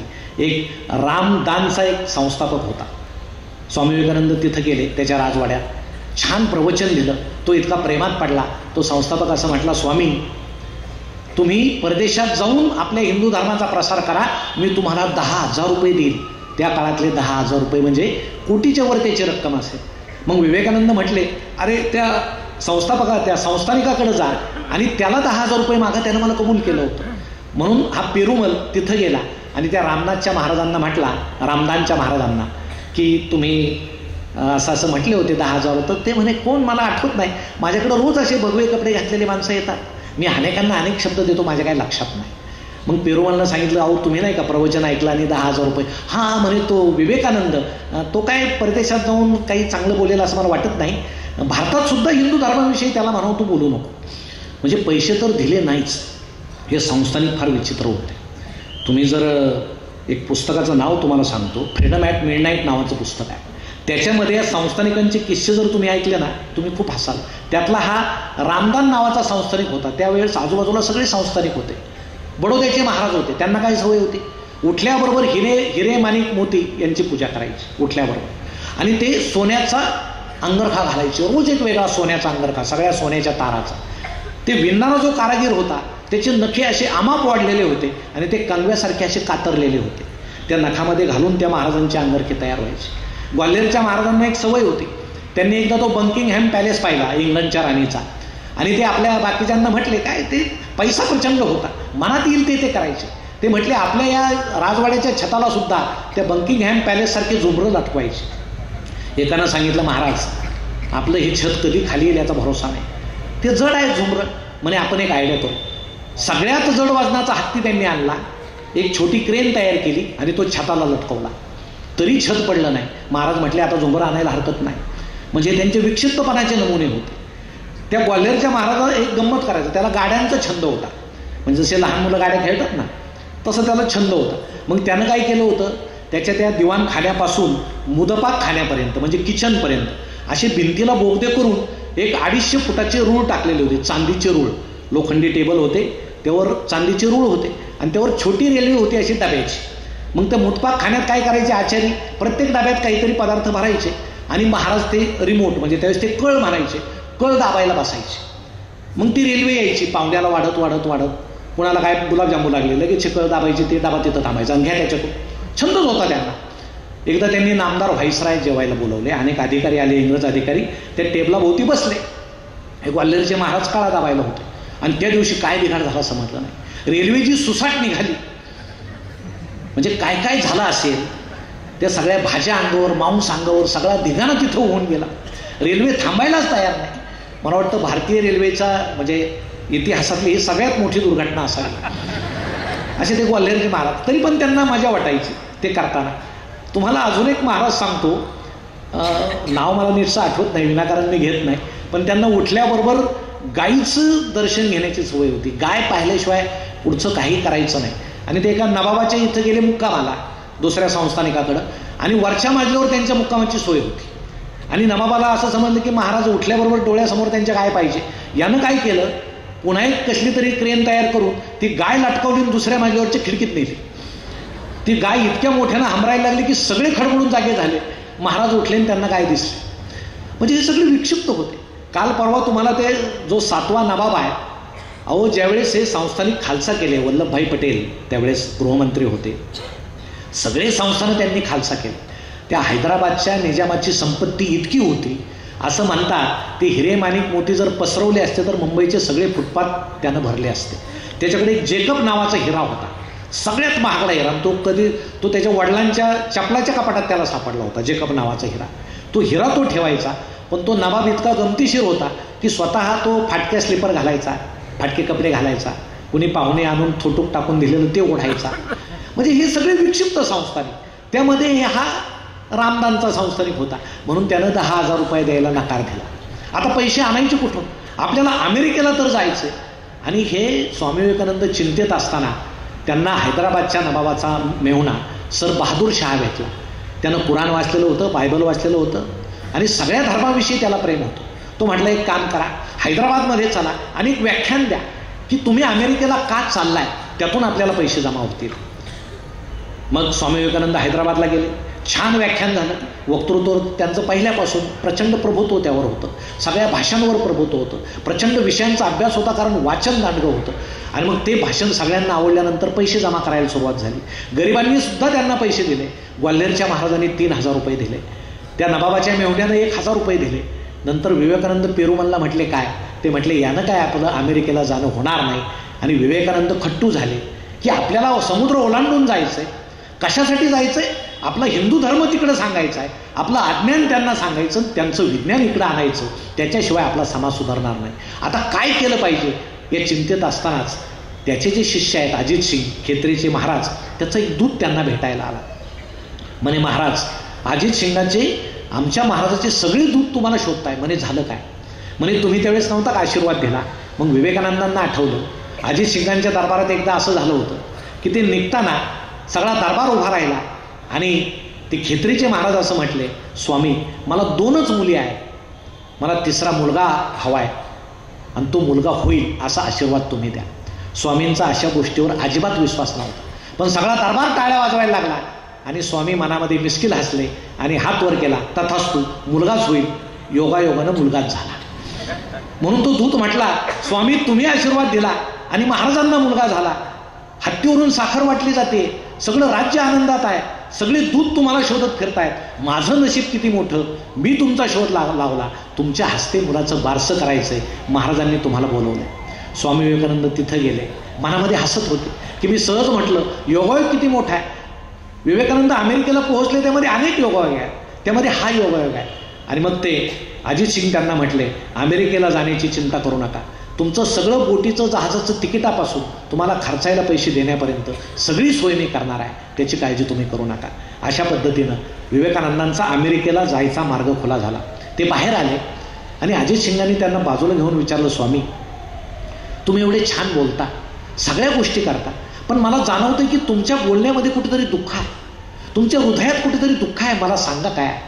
त्यावेळेस स्वामी म्हटले, अरे मी संन्यासी असलो तर मी माणूस आहे, मला माझी आई आठवते, ती अजूनही उपाशी मरत असेल. मी असा संन्यासी होऊन भटकतोय समाजाच्या कल्याणासाठी, पण माझ्या घराचं काय, माझ्या भावंडांवर अन्याय झालाय, ते उपाशी मारतायत, मी काय करायचं. त्यावेळेस अजित सिंग असं म्हटले, स्वामी तुम्ही निश्चिंतपणे अमेरिकेला जा, काय करायचं ते मी पाहतो. आणि तेव्हापासून ते खेत्रेच्या महाराजांनी भुवनेश्वरीला दर महिन्याला 100 रुपये, त्या काळातले 100 रुपये म्हणजे खूप मोठी रक्कम होती, 100 रुपये पाठवण्याची सोय केली. भुवनेश्वरी जोपर्यंत जिवंत होत्या तोपर्यंत ते 100 रुपये विवेकानंदांच्या परस्पर भुवनेश्वरीला मिळत होते. मग चिंतामुक्त होऊन महाराज 17,000 किलोमीटरचा तो प्रवास होता. जहाजामध्ये बसले, पेनिन्शुलर नावाचं ते जहाज होतं, आणि मध्ये श्रीलंका, जपान, चीन हे पाहत पाहत आपण जाऊ म्हणून ते जहाजामध्ये बसले. तलम पोशाख, भगवं वस्त्र त्यांना अजित सिंगांना घेऊन दिसलं होतं. हा राजबेंडा तरुण, वय अवघं 30, अमेरिकेला निघाला, आमंत्रण नाही, धर्माविषयी काय बोलायचं माहिती नाही, फक्त मनामध्ये प्रचंड आत्मविश्वास होता. आणि तुम्हाला आश्चर्य वाटेल, त्या प्रवासामध्ये त्यांना भेटले जमशेदजी टाटा. त्यांचं वय त्यावेळेस होतं 57 वर्ष. टाटा म्हटले, हा राजबेंडा तरुण चालला कुठं. दोघांची चर्चा सुरू झाली आणि विवेकानंदांनी टाटांना विचारलं, तुम्ही कुठं चालले. ते म्हटले, मला स्टीलची एक फॅक्टरी आपल्या भारतामध्ये आणायची. त्यावेळेस विवेकानंद असं म्हटले, IT फॅक्टरी आणू नका, टेक्नॉलॉजी आणा, ती वापरा, ती वापरल्यामुळं आपल्या भारतातल्या तरुण हातांना काम मिळेल, रोजगार मिळेल, आपल्या प्रतिभेला, विज्ञानाला वाव मिळेल, म्हणून तुम्ही टेक्नॉलॉजी आणा. 57 वर्षाचे जमशेदजी टाटा, हा 30 वर्षाचा तरुण त्यांना त्या ठिकाणी उपदेश करतोय. पुढं झालंय तसंच. अमेरिकेतून ती टेक्नॉलॉजी आणून जमशेदजी टाटाने खूप मोठा कारखाना त्या ठिकाणी स्टील उभा केला पहिला. आणि विवेकानंदांना त्यावेळेस त्यांनी ते पत्र लिहिलंय की तुम्ही जो उपदेश केला तो माझ्या कामी आला. नंतर हळूहळू चीन पाहिलं, जपान पाहिलं, शिलोन पाहिलं, आणि तो 17,000 किलोमीटरचा प्रवास स्वामींनी 2 महिन्यामध्ये पूर्ण केला. शिकागोला उतरले. शिकागोला उतरल्याबरोबर गेले त्या कार्यालयामध्ये, जिथं धर्म परिषदेचं कार्यालय होतं तिथं गेले आणि म्हटले, मला प्रवेश हवा आहे. ते म्हटले, अरे बाबा, ते कोलंबस आणि दुसरं एक सभागृह, हे वॉशिंग्टन नावाचं सभागृह, 4-4 हजार त्याची क्षमता आहे, सगळी तिकीटं गेलेली आहेत, बसायला जागा नाही, तुला बाहेर उभं राहून ऐकावं लागेल. स्वामी हसत म्हणाले, मी ऐकायला आलेलो नाही, मला बोलायचं. मग ते जास्तच हसायला लागले. म्हणे, आमंत्रणपत्र आहे का, तू आला कशाला, आम्ही तुझी सोय केली आहे का, तुला कुठं राजेशाही राहू असं वाटलं असेल का, अरे तुला बोलायला काय, ऐकायला सुद्धा संधी नाही. अपमान झाला. स्वामी बाहेर आले. आता करायचं काय. 5 आठवड्यानं सर्व धर्म परिषद होणार होती, खिशात तर पैसे नाही. रेल्वेमध्ये बसले, बोस्टनकडे निघाले. आणि मग बाकीचे आता त्या रेल्वेच्या डब्यामधले जे इंग्रज आहेत, ते अमेरिकन लोक, एक झुळझुळीत लुंगी घातलेला, डोक्यावर मुंडासा असा तेजपुंज तरुण दिसलोय, कुणी असं त्याचे कपडे ओढायला लागलं. करतात ना तसं, आपल्याकडे इंग्रज माणसं आल्यावर काही जण करतात, त्याला हात लावून पाहतात. तेवढंच त्याच्या निमित्तानं मी गोरा झालो तर बरं होईल बा, असं आश्चर्य असतंच आपल्याला. कुणी त्याचे कपडे पाहतो, म्हणजे असल्या अंगावर तर कपडे पाहतो त्याचे कसे आहेत वगैरे असं. तर असं सगळं मग ते विवेकानंदांचे कपडे वगैरे पाहणं सुरू झालं. आणि त्या लोकांना वाटलं हा कुणीतरी अडाणी आहे, गोसावडा आहे. कारण भारताची प्रतिमाच बाहेर अशी होती, गोसावड्यांचा देश, मागासलेल्यांचा देश, गारोड्यांचा देश, सापांचा देश, जादू टोण्याचा देश, भानामतीचा देश, चांगलं काही आपल्या भारताविषयी बाहेर माहीत नव्हतं. मग विवेकानंदांची कुणीतरी शर्ट ओढल्याबरोबर ते इंग्रजीमध्ये बोलायला लागल्यावर मात्र सगळे चपापले, की अरे हा संन्यासी बोलतो. मग त्याला प्रश्न विचारायला सुरुवात झाली. जसे प्रश्न विचारले गेले, फाड फाड स्वामी विवेकानंद उत्तर द्यायला लागले. आणि सगळा डबा आश्चर्यचकित झाला. हे कालचा दिसणारा मुलगा इतका तत्वज्ञानी बोलतो कसा, आजकालित इंग्रजी बोलतो, आपल्यासारखं इंग्रजी बोलतो. आणि हे सगळं त्या डब्यामध्ये एक प्राध्यापिका बसल्या होत्या, सॅनबोर नावाच्या, कॅट सॅनबोर, खूप हुशार, अनेक लेखक साहित्यिकांची त्यांच्याकडे उठबस होती, अनेक शास्त्रज्ञांची त्यांच्याकडे उठबस होती, विचारवंतांच्या प्रदेशामध्ये त्या वावरत होत्या, त्या मघापासून पाहत होत्या हा राजबिंडा तरुण याचं किती अस्खलित इंग्रजी आहे, सगळ्या गोष्टींवर हा बोलतोय. म्हणून उठल्याबरोबर त्यांनी आपलं कार्ड विवेकानंदांना दिलं बोस्टनमध्ये आणि म्हटल्या, तुला जर काही गरज लागली तर माझ्या घरी ये. ते औद्योगिक प्रशिक्षण पाहिलं. ते प्रशिक्षण पाहून विवेकानंदांना वेळोवेळी आपला देश आठवत होता. ते शिष्यांना पत्र लिहित होते, अरे इथे येऊन पहा काय, आणि आपला भारत पहा, अजून काय खायचं काय प्यायचं, किती अंधश्रद्धा आहेत आपल्याकडं, अजून अंधश्रद्धा जायलाच तयार नाही, आपला देश सुधारणार कसा. म्हणजे भगवे कपडे घालून नुसतं उच्छाद तुम्ही मांडू नका, आपल्या लोकांना विज्ञान देण्याचं काम करा. मला वाटतं आजपर्यंत भगवे कपडे घातलेले जे माणसं आहेत, आता भगवे कपड्याच्या अनेक गोष्टी आहेत, विवेकानंदांनी त्याची प्रतिष्ठा वाढवली. सगळे प्रतिष्ठा वाढवतील असं नाही का. ज्यावेळेस एक गोसावी आले दरवाजामध्ये आणि भीक मागितली, म्हटले मी चमच्याभरच पीठ घेतो.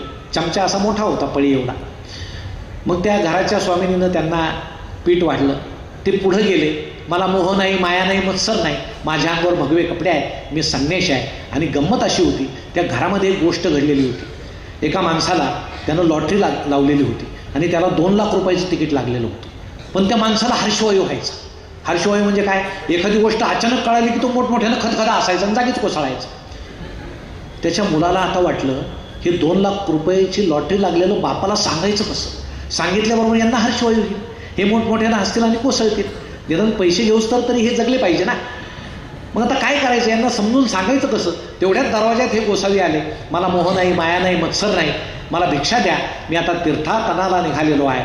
आणि मग त्यातला एक मुलगा म्हटला, महाराज आमचं एक काम करा, आम्ही हवे तेवढे पैसे तुम्हाला देतो. म्हणे काय झालं, म्हणे आमच्या वडिलांना एक सवय आहे, कुठलीही गोष्ट आनंदाची कळाली की त्यांना हर्षवायू होतो, ते खदखदा हसतात आणि त्यांना हृदयविकार होण्याची शक्यता आहे, ते जागीच कोसळण्याची शक्यता आहे. तुम्ही महाराज आहात, स्वामी दिसता, तपश्चर्या समाधी केलेली दिसता, आमच्या वडिलांना तुम्ही हळूहळू आध्यात्मिक भाषेत समजावून सांगा की तुम्हाला लॉटरी लागलेली आहे. महाराज म्हटले कुठे आहेत तुमचे वडील, दाखवले. हे महाराज आत गेल्याबरोबर वडील उठले, पाया पडले, स्वामी आज कसा माझ्या घराला तुमचा पाय लागला.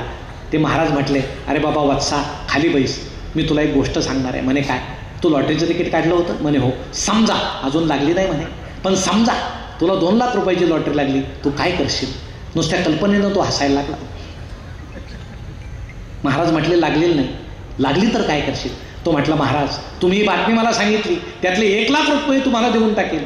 ते ऐकल्याबरोबर महाराज खदखदा हसले आणि खाली कोसळले. मोह नाही, माया नाही, मत्सर नाही, आणि सगळा मत्सर आहे, सगळी मोह आहे. भजनात कीर्तनात पहिलं वाक्य हेच, मोह नाही, माया नाही, मत्सर नाही, मानधन 1 लाख रुपये, 2 लाख रुपये, काय विचारू नका. हे असं सगळं भगवं पुढं पुढं वेगळं होत चाललं. स्वामींच्या मनात ते नव्हतं. आता काय करायचं. 3 आठवडे तिथं राहिले, पैसे तर संपत आले, थंडीनं कुडकुडायला लागले. अनेक ठिकाणी हॉटेलची फी प्रचंड होती, भाडं प्रचंड होतं, राहायचं कुठं. आणि त्याच वेळेस त्यांना ते कार्ड सापडलं, अरे आपण त्या सॅनबोर्न नावाच्या प्राध्यापिका होत्या, त्यांचा आता आधार घेतला पाहिजे. ते पुन्हा बोस्टनला गेले. ते सॅनबोर्नच्या घरी नाही गेले, त्यांनी एक क्विन्सी हाऊस म्हणून एक हॉटेल घेतलं, असं थोडंसं बाहेर बंगली होती ती घेतली, तिथं राहायला लागले. आणि त्यांनी त्या प्राध्यापिकेला निरोप पाठवला की हल्ली माझा मुक्काम इथं असतो. म्हणजे जसं काय माझ्याकडे पैसे नाही वगैरे ते म्हटलेच नाही, हल्ली माझा मुक्काम इथं असतो. मग त्या सॅनबोर्न आल्या, म्हणे महाराज तुम्ही माझ्या इतक्या घराजवळ राहता, इथं कशाला भाडोत्री राहता, चला माझ्या घरी. त्या प्राध्यापिकेनं ते भाडं दिलं आणि महाराज त्यांच्या घरी गेले. घरी गेल्यावर त्यांचा एक चुलत भाऊ होता, फ्रँकलिन बेंजामिन, पत्रकार होता. तो खूप हुशार होता. त्यानं ऐकलं या माणसाला, किती बुद्धिमत्ता याच्यात आहे. आणि मग तो स्वामींना म्हटला, अजून धर्मपरिषदेला वेळ आहे, अमेरिकेत तुम्ही काही भाषणं देणार का. तो म्हटलं काही हरकत नाही देवी. आणि मग भाषणाचं आयोजन करण्यात आलं. तुम्हाला सांगतो, हा राजबिंडा आमचा भारतातला युवक, त्या सॅनबोर्नला एक रथ होता, रथाची गाडी होती, त्या रथात असा बसायचा, लोक पाहायला गर्दी करायचे आणि जाऊन अमेरिकन लोकांपुढं अस्खलित इंग्रजीत स्वामी विवेकानंद भाषणं द्यायला लागले. आणि विषय कुठलाही द्या. एकदा प्रेक्षकांसमोर श्रोत्यांसमोर बसले आणि श्रोत्यातल्या एकानं विषय दिला, तुम्ही कुठल्याही विषयावर बोलू शकता. 30 वर्षाचा युवक हा म्हटला, तुम्ही सांगाल त्या विषयावर मी बोलतो. आणि त्यानं विषय दिला, भारतातील सुवर्णमान पद्धती आणि रजतमान पद्धती म्हणजे काय हे आम्हाला समजावून सांगा. म्हणजे सोन्याशी आपला आर्थिक मेळ कसा आहे तुम्हाला आश्चर्य वाटेल. 1.5 तास स्वामी विवेकानंद त्या 2 विषयावर त्या श्रोत्यांसमोर बोलले. दुसऱ्या एका सभेमध्ये एकानं विचारलं, मुघलांचा भारताच्या इतिहासातलं स्थान तुम्ही सांगा. 1.5 तास नरेंद्र त्या विषयावर तिथं बोलले. या राजबिंड्या युवकाला काय येत नाही हा प्रश्न लोकांना निर्माण झाला. अनेक ठिकाणी भाषणं झाल्यानंतर स्वामींना अमेरिकन श्रोत्यांचा अंदाज आला की कशी हसतात, कधी हसतात, यांना नेमकं काय आवडतं. मग त्यांची कीर्ती गेली. प्राध्यापक राईट एक प्रचंड दबदबा असलेले विचारवंत होते. आपल्याला जर धर्मपरिषदेत जायचं निमंत्रण पत्रिका मिळवायची असेल, परवानगी पत्र मिळवायचं असेल तर आपण त्यांना जाऊन भेटू. शॅनबोर्नही तेच सांगितलं. म्हणून त्यांच्या शोधात ते गेले. ते घरी नव्हते, एका खेड्यामध्ये सुट्टी घालवायला ते गेले होते. तिथं विवेकानंद गेले. राईट म्हटले, मी तुझ्याविषयी ऐकलंय, अमेरिकन वृत्तपत्रात मी वाचतो, तू इतका हुशार आहेस. आणि स्वामी विवेकानंद दिवसभर बोलत होते आणि राईट ऐकत होते. त्या प्राध्यापक राईट यांची जी पत्नी होती तिनं नंतर आईला एक पत्र लिहिलं. ते पत्र एका विवेकानंदांच्या खंडामध्ये आहे. तिनं असं पत्र लिहिलं, माझे पती इतके हुशार आहेत, त्यांच्यासमोर कोणीही बोलू शकत नाही, ते बोलतात, समोरचे ऐकतात. पहिला हा भारतातून आलेला संन्यासी मी पाहिलाय, तो बोलतोय, माझे पती ऐकतायत, त्याला जणू सगळ्या मानव जातीचा इतिहास माहीत आहे, असं शांतपणे ऐकतायत. आणि इकडं जेवण गार होतंय तरी यांचं काही संपत नाही. हे स्वामींचं केलेलं कौतुक आहे. मग राईट त्याला म्हटले, तुम्ही धर्मपरिषदेला आले का? मग स्वामींनी सांगितलं, सर मी धर्मपरिषदेला आलोय, पण माझ्याकडं प्रवेशपत्र नाही, मला कसा प्रवेश मिळणार? मग राईट जी वाक्य बोलले ती इतिहासामध्ये अतिशय प्रसिद्ध आहे. राईट एवढंच बोलले, दिव्यांच्या उत्सवामध्ये सूर्याला निमंत्रण नसावं असा हा प्रकार आहे.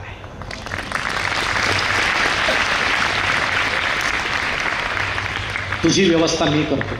पत्र दिलं. म्हणे तो बॉनी माझा विद्यार्थीचा आहे, त्यालाही मी सांगतो हे पत्र जवळ ठेव, तुला प्रवेश मिळेल. विवेकानंद निघाले.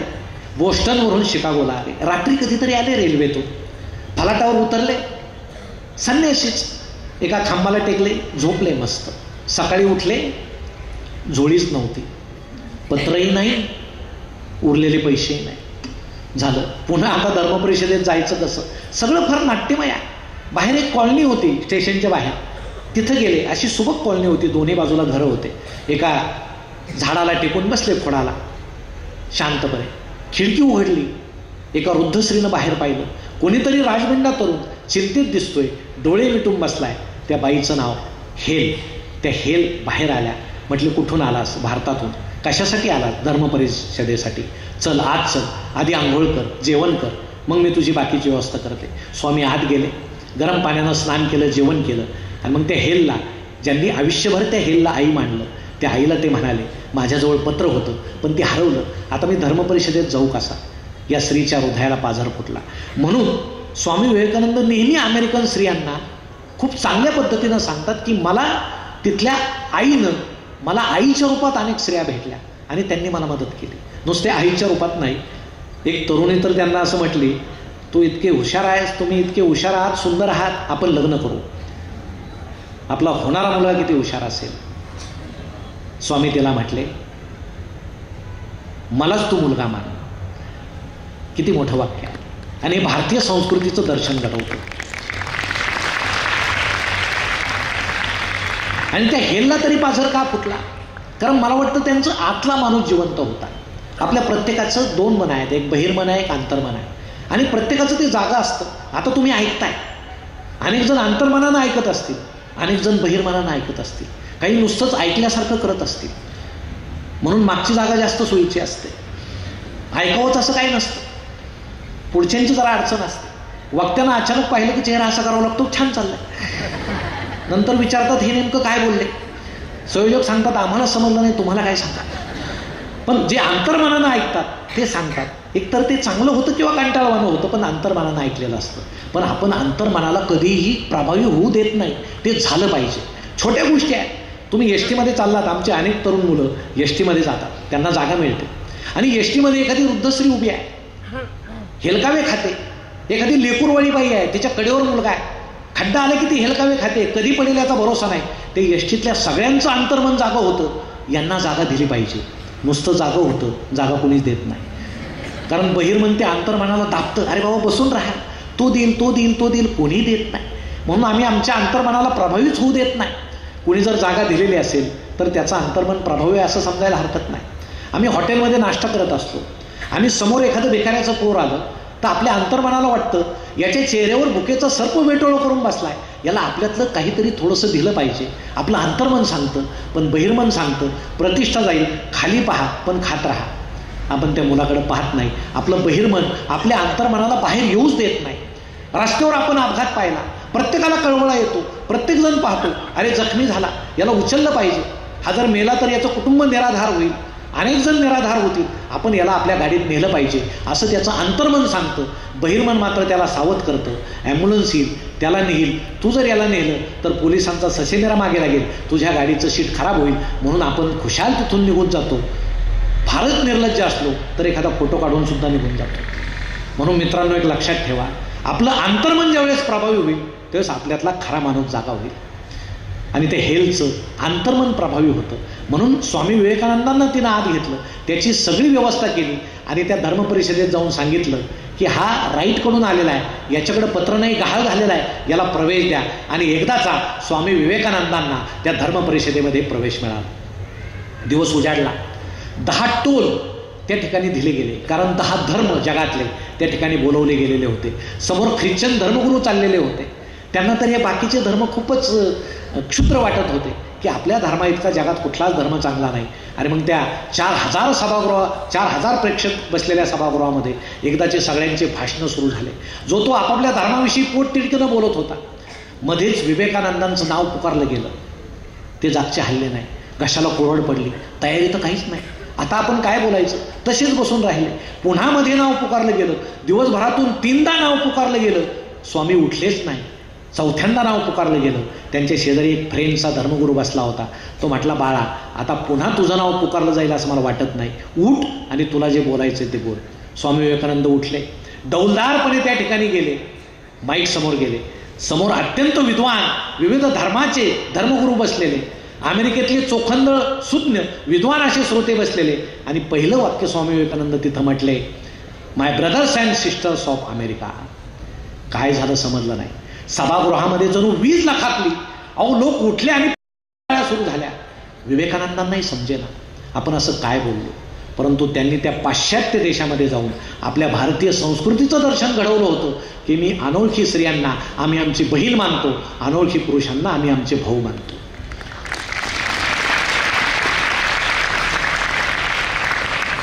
आणि हा परदेशातून आलेला एक राजविंडा तरुण आल्याबरोबर आपल्याशी भावा बहिणीचं नातं जोडतो, ही कल्पना तिथल्या लोकांना इतकी उत्कृष्ट वाटली.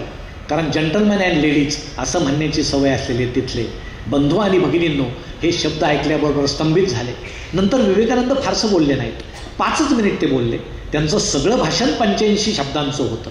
नंतर ते असं म्हटले, सगळ्या नद्यांचे प्रवाह जसे समुद्राला जाऊन मिळतात तसं सगळे धर्म शेवटी एकाच तत्वाला जाऊन मिळतात, मानवाच्या कल्याणासाठी जाऊन मिळतात. ते बोलत राहिले, सभागृह ऐकत राहिलं. आणि ते ज्यावेळेस खाली उतरले त्यावेळेस प्रचंड लोंढा त्यांच्याकडे धावला की किती सुंदर, किती चांगलं तत्व या कालच्या तरुणानं मांडलं. अमेरिकन तरुणींचा त्याला वेढा पडला.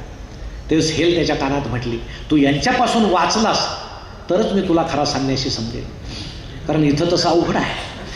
म्हणून विवेकानंद हसले आणि म्हटले, आई ती काळजी करू नकोस, मी वैराग्य सगळं पत्करलेलं आहे, तू माझी काळजी करू नकोस. आणि पुढे सर्व धर्म परिषदेला प्रत्येक दिवशी स्वामी विवेकानंदांना संयोजकांनी उपस्थित ठेवलं. आणि कंटाळवानं भाषण सुरू झालं की ते संयोजक सांगायचे की शेवटी आता स्वामी विवेकानंद बोलणार आहेत. सगळे लोक बसून राहायचे आणि शेवटी विवेकानंद उठायचे, बोलायचे. अमेरिकेमध्ये एक प्रसिद्ध वक्ता म्हणून स्वामी विवेकानंदांची जी ओळख झाली ती अफलातून आहे. आणि मग तिथून पैसे मानधन घ्यायचं, हे पैसे भारतात पाठवायचे, विज्ञान सुधारवण्यासाठी पाठवायचे, शिक्षण घेण्यासाठी पाठवायचे. म्हणून अनेक दिवस स्वामी विवेकानंद त्या ठिकाणी थांबले. फक्त वक्तृत्व नाही, मनामध्ये प्रचंड विचार होते, ते स्वामींच्या तोंडावर आले. आणि हिंदूंचा एक वेगळ्या पद्धतीनं सर्व धर्माला बरोबर घेऊन कुठल्याही धर्माला नावं न ठेवता स्वामी विवेकानंदांनी त्या ठिकाणी हिंदू धर्माचं जे महत्त्व पटवून दिलं. त्या दिवशी जणू नव्या हिंदू धर्माचा जन्म झाला असं म्हटलं जातं की हिंदू धर्माकडं एका वेगळ्या दृष्टीनं पाहिलं जातं. म्हणून स्वामी विवेकानंदांचे विचार आपण ऐका. त्यांचं कर्मयोग वाचून अनेक लोक घर सोडून गेलेले आहेत, अनेक जण प्रपंच सोडून गेलेले आहेत. त्यांना जर अंगीकारण्याचा प्रयत्न केला तर स्वामी विवेकानंदांचे विचार म्हणजे एक लखलखती वीज आहे. प्रेमावर ते काय बोलतात, देवाचं आणि भक्ताचं जसं नातं असतं तसं प्रेमाचं नातं असावं. प्रेमामध्ये 3 प्रकार असावेत असं ते म्हणतात. एकतर प्रेम व्यवहारी नसावं, तो व्यवहार नाही. देवाला 4 पैसे टाकले आणि 4 लाख मागितले असा आपला व्यवहार असतो. आपण व्यवहारी आहोत. आपण देवाच्या पाया पडताना सुद्धा आपली नजर कोपऱ्यातून आपल्या चपलांकडेच असते की आता परवाच घेतल्यात कुठं जाते. म्हणजे खरी भक्ती आपली नाहीच. ती खरी भक्ती पाहिजे, त्याला प्रेम म्हणतात असं स्वामी विवेकानंदांनी सांगितलेलं आहे. ज्यावेळेस एक राजा जंगलात गेला, एक साधू होता आणि त्या साधूला तो असं म्हटला, मी तुला आदरानं आणि प्रेमानं काही देणगी देणार आहे, तू माझ्या वाड्यात चल, ही भीक समजू नको. साधू म्हटला ठीक आहे. ते वाड्यात, त्या राजवाड्यात गेल्याबरोबर महाराज म्हटले, साधू महाराज तुम्ही 2 मिनिट बसा, मी भक्ती करून घेतो. त्यांच्यासमोरच हात जोडले आणि देवाला त्या महाराजांनी काय मागितलं, माझं राज्य अजून वाढू दे, माझ्या तिजोरीत अजून भर पडू दे, मला प्रचंड संपत्ती मिळू दे, माझं शरीर सदृढ होऊ दे. त्यांनी डोळे उघडले, साधू निघालेले होते. ते म्हटले महाराज तुम्हाला मला काहीतरी द्यायचंय. साधू एकच वाक्य बोलले, एक भिकारी दुसऱ्या भिकाऱ्याला काय देणार आहे? अरे तूच देवाला इतकी भीक मागतो, तुझ्याकडून भीक मी काय घ्यायची? म्हणून प्रेमात व्यवहार नसावा, ते स्वच्छ असावं. प्रेम दुसऱ्या प्रकारचं असावं, त्यात भय नसावं. भय, त्या प्रेमामध्ये भीती नसावी. त्याचंही उदाहरण स्वामींनी फार छान दिलंय. एखादी स्त्री रस्त्यानं चालली आणि समोरून एखादं श्वापत किंवा कुत्रा अंगावर धावून आला तर स्त्री घाबरून जाते, धावत सुटते, आरडाओरडा करते, कोणाची तरी मदत घेते. पण त्याच स्त्रीच्या बोटाला जर एखादं बाळ असेल आणि कुत्रा जर धावून आला तर ती स्त्री बाळाला मागे घेते आणि निडरपणे त्या कुत्र्यासमोर उभी राहते. त्या बाळाचं आणि आईचं जे प्रेम आहे त्यात भय नसतं. प्रेमात असं भय नसतं. आणि स्वामींनी 3रा प्रकार सांगितला, आपण ज्याच्यावर प्रेम करतो, ज्याची भक्ती करतो, त्याचा आदर आपण केला पाहिजे, त्याला आदर्श आपण मानलं पाहिजे, सर्वस्व आपण मानलं पाहिजे. हे निखळ प्रेमाचे प्रकार स्वामींनी सांगितले. आता हे 3ही प्रकार मला माहीत आहे, तुम्ही स्वतःशी ताडून पहा. आमचे काही तरुण मित्र इथं आहे, ते म्हटले आता स्वामी विवेकानंद म्हटले भय नसावं, पुन्हा म्हणाल की हे सांगून गेले भय नसावं, उद्या काही कराल, ॲडमिट व्हाल, मला काही दोष देऊ नका. कारण खऱ्या प्रेमाचं लक्षण अजून तुम्हाला माहीतच नाही. सध्याचं प्रेम फार सोपं आहे, फार सोपं आहे. मोबाईलवरच काहीतरी म्हणायचं, तिकडून नो आला की दाढी वाढून फिरला. नाभिकांचा सगळ्यात तोटा या लोकांमुळे होतो. पण गंमत असते. आणि तुम्हाला खऱ्या प्रेमाचं एक उदाहरण देऊ का? स्वामी विवेकानंद म्हटले तसं सध्याच्या प्रेमाचं एक उदाहरण देतो. तुम्ही जर 40 गावला गेलात ना, गेला असाल, कुणी त्या भागातला असेलही, कुणाला माहीतही असेल, 40 गावच्या रेल्वे स्टेशनवर तुम्ही जर उतरलात तर या डाव्या बाजूला एक बंगला आहे, जुन्या आकाराचा बंगला आहे. तिथं तुम्ही जा. तिथं आता वस्तू संग्रहालय झाले. कुणाचा बंगला आहे तो? के मूस नावाचा एक खूप जुना छायाचित्रकार होता, चित्रकार होता, त्याचा तो बंगला आहे. काय आहे त्या के मूसची कथा? तो चित्रकार तर मोठा होता. तो टेबलावर असं गवत ठेवायचा, फांद्या ठेवायचा, दगड ठेवायचा, माती ठेवायचा, वरून फोटो काढायचा आणि सांगायचा मी काश्मीरला भेट दिली, तिथलं हे स्थळ आहे. आणि तो फोटो काश्मीरसारखा दिसायचा. असं टेबल टॉप फोटोग्राफी तो करायचा. तो के मूस आंतरराष्ट्रीय कीर्तीचा फोटोग्राफर, ज्याला 300 बक्षिसं मिळाले जागतिक स्तरावरचे, पण एकही पाकिट त्यानं शेवटपर्यंत उघडून पाहिलं नाही, मरेपर्यंत. काय बक्षीस आलं? कारण मला कलेची साधना करायची.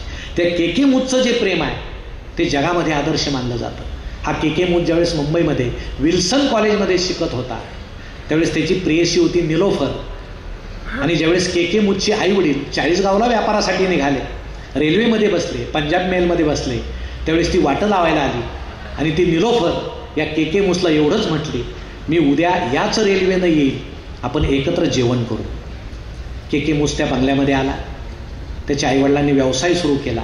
दुसऱ्या दिवशी रात्री 1:30ला ज्यावेळेस रेल्वे धडधडत आली, के मूस हातामध्ये कागदाचा गुच्छ घेऊन पायरीवर येऊन उभा राहिला की आता निलोफर येईल, तिला मी हा गुच्छ देईल आणि आम्ही एकत्र जेवण करू. रोज रेल्वे यायची, के मूस पायरीवर येऊन थांबायचा, रेल्वे तशीच निघून जायची, तो पुन्हा आत जायचा. किती वर्ष? 50 वर्ष. 50 वर्ष के मूस रात्री 1:30ला रेल्वे आल्यानंतर पायरीवर येऊन उभा राहायचा आणि रेल्वे गेल्यानंतर पुन्हा आत जायचा. याला म्हणतात उदात्त प्रेम. उदात्त प्रेम म्हणतात याला, जे स्वामी विवेकानंदांना अपेक्षित होतं, जे आमच्या भक्तांनी देवावर केलं. इतकं पवित्र ते प्रेम व्हावं म्हणून स्वामी विवेकानंदांनी ती जगाला जी शिकवण दिली, तरुणांना शिकवण दिली की तुम्ही निर्भय राहा. शिक्षणाविषयी त्यांचे विचार होते की गुण, फक्त गुणांवर तुम्ही जाऊ नका. फक्त मार्काची सूज म्हणजे शिक्षण नव्हे, तुमच्यात काय कला आहे. कारण बुद्धी ही आतून येत असते, ज्ञान आतून येतं, ते बाहेरून कोंबू नये. तरी आमच्या पालकांना सध्या ती सवय आहे, वर्गात पुरेसं पडत नाही म्हणून क्लास घेतात, म्हणजे बाहेरून कोंबण्याचा प्रकार सुरू आहे. पण ज्ञान हे आतून येत असतं. आणि आमच्याकडे मार्काला खूप महत्त्व आहे, प्रचंड महत्त्व आहे. 80 पडले 90 पडले म्हणजे आता काय, म्हणजे कल्पना चावलाच आता ही झाली किंवा हा आता कोणीतरीच झाला. मार्कावर आपल्या आयुष्याचं यश अजिबात अवलंबून नसतं. पण आता माणसं इतके त्या मार्कासाठी, काल परवा 12वीचा निकाल लागला आणि आम्हाला समजलं आमचा मित्र रडतोय कारण त्याच्या मुलाला खूप कमी मार्क्स पडले होते. आम्ही सांत्वनाला गेलो, आता ही नवीन जागा झाली सांत्वनाला जाण्याची. तिथं गेलो तर मित्र रडतोय, त्याची बायको रडते आणि आता दोघं रडतायत म्हणून पोरगंही रडत होतं नाईलाजानं आपलं. त्याला वाटलं तसं बसलो तर फारच बेलाचेपणा दिसेल, ते आपलं रडत होतं. मी गेलो, मित्राच्या कानात एक वाक्य बोललो, त्यानं लगेच डोळे पुसले, चहा ठेव वगैरे. आम्ही चहा घेतला. त्याला म्हटलं पुन्हा रडशील का? तो म्हटलं अजिबात नाही, निघून आलो. काय बोललो मी त्याच्या कानात? मी त्याला एवढंच म्हटलं, कधी कधी अनुवंशिकतेचा सुद्धा परिणाम असतो. पण आमचे पालक हे लक्षातच घेत नाही. मग कोट्याला पाठवा. तू कोट्याला गेली की परत डॉक्टर आणि इंजिनियर होऊनच इतके मार्क्स तुला पडलेच पाहिजे. गेल्या वर्षामध्ये 30-32 मुलांनी आत्महत्या तिथं केली. इतक्या आमच्या अपेक्षा जर वाढत असतील तर स्वामी जे सांगायचे की मार्काचा जो फुगारा आहे तो सोडून द्या. अहो, ज्ञान हे प्रत्येकाला आहे, प्रत्येकाच्या मेंदूत त्या गोष्टी आहेत, ती क्षमता आहे, आपण ती बाहेर काढली पाहिजे. हे प्रत्येकात क्षमता आहे, नाही कोण म्हणतं, तुमच्यात आहे, आमच्यात आहे. अहो, तुम्हाला जर समजा सकाळी तुम्ही उठले, पायात पेटके आले, थकलात, आता काही खरं नाही बा, अगदी सलाईन लावायची वेळ आली, असं तुम्ही फार थकल्या शरीरानं चाललेले असला आणि समोरून एखादा कुत्रा जर जाबडा वासून धावत आला तर काय होईल? अहो, तुम्ही इतके धावत सुटाल, तुम्हाला समजायचं सुद्धा नाही क्षमता आली कुठून. क्षमता दोनदा निर्माण होते, एकदा संकट आल्यावर आणि एकदा संधी आल्यावर. संकटाची वाट पाहू नका, संधीची वाट पहा, आपल्यातली क्षमता निर्माण करा, यश तुमच्यापर्यंत आपोआप येईल.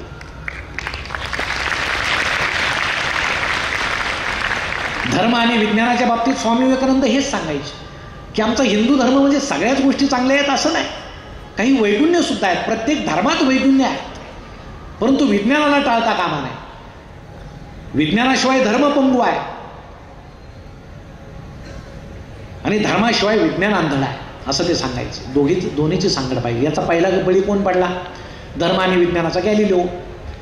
गॅलिलिओनं असा शोध लावला, तुम्हाला तर माहित आहे की हे सगळं ब्रह्मांड सूर्याभोवती फिरतंय. एका धर्मानं त्याला सांगितलं हे पृथ्वीभोवती फिरतंय, तुझं चूक आहे, त्याला शिक्षा झाली. पहिला बळी गॅलिलिओचा गेला. पण हे विज्ञान जे आहे, आज आम्ही विज्ञानाची कास धरली आहे. आज आम्ही ज्या मार्गाने चाललोय, तुम्ही विवेकानंद वाचल्यानंतर त्यांनी विज्ञानाला किती महत्त्व दिलंय ते पहा, की भारताला विज्ञानाशिवाय पर्याय नाही हे त्यांनी सांगितलेलं आहे. पण तंत्रज्ञानाच्या चंगळवादाला मात्र त्यांचा विरोध आहे. वेडं झालं पाहिजे, माझं एक स्पष्ट मत आहे.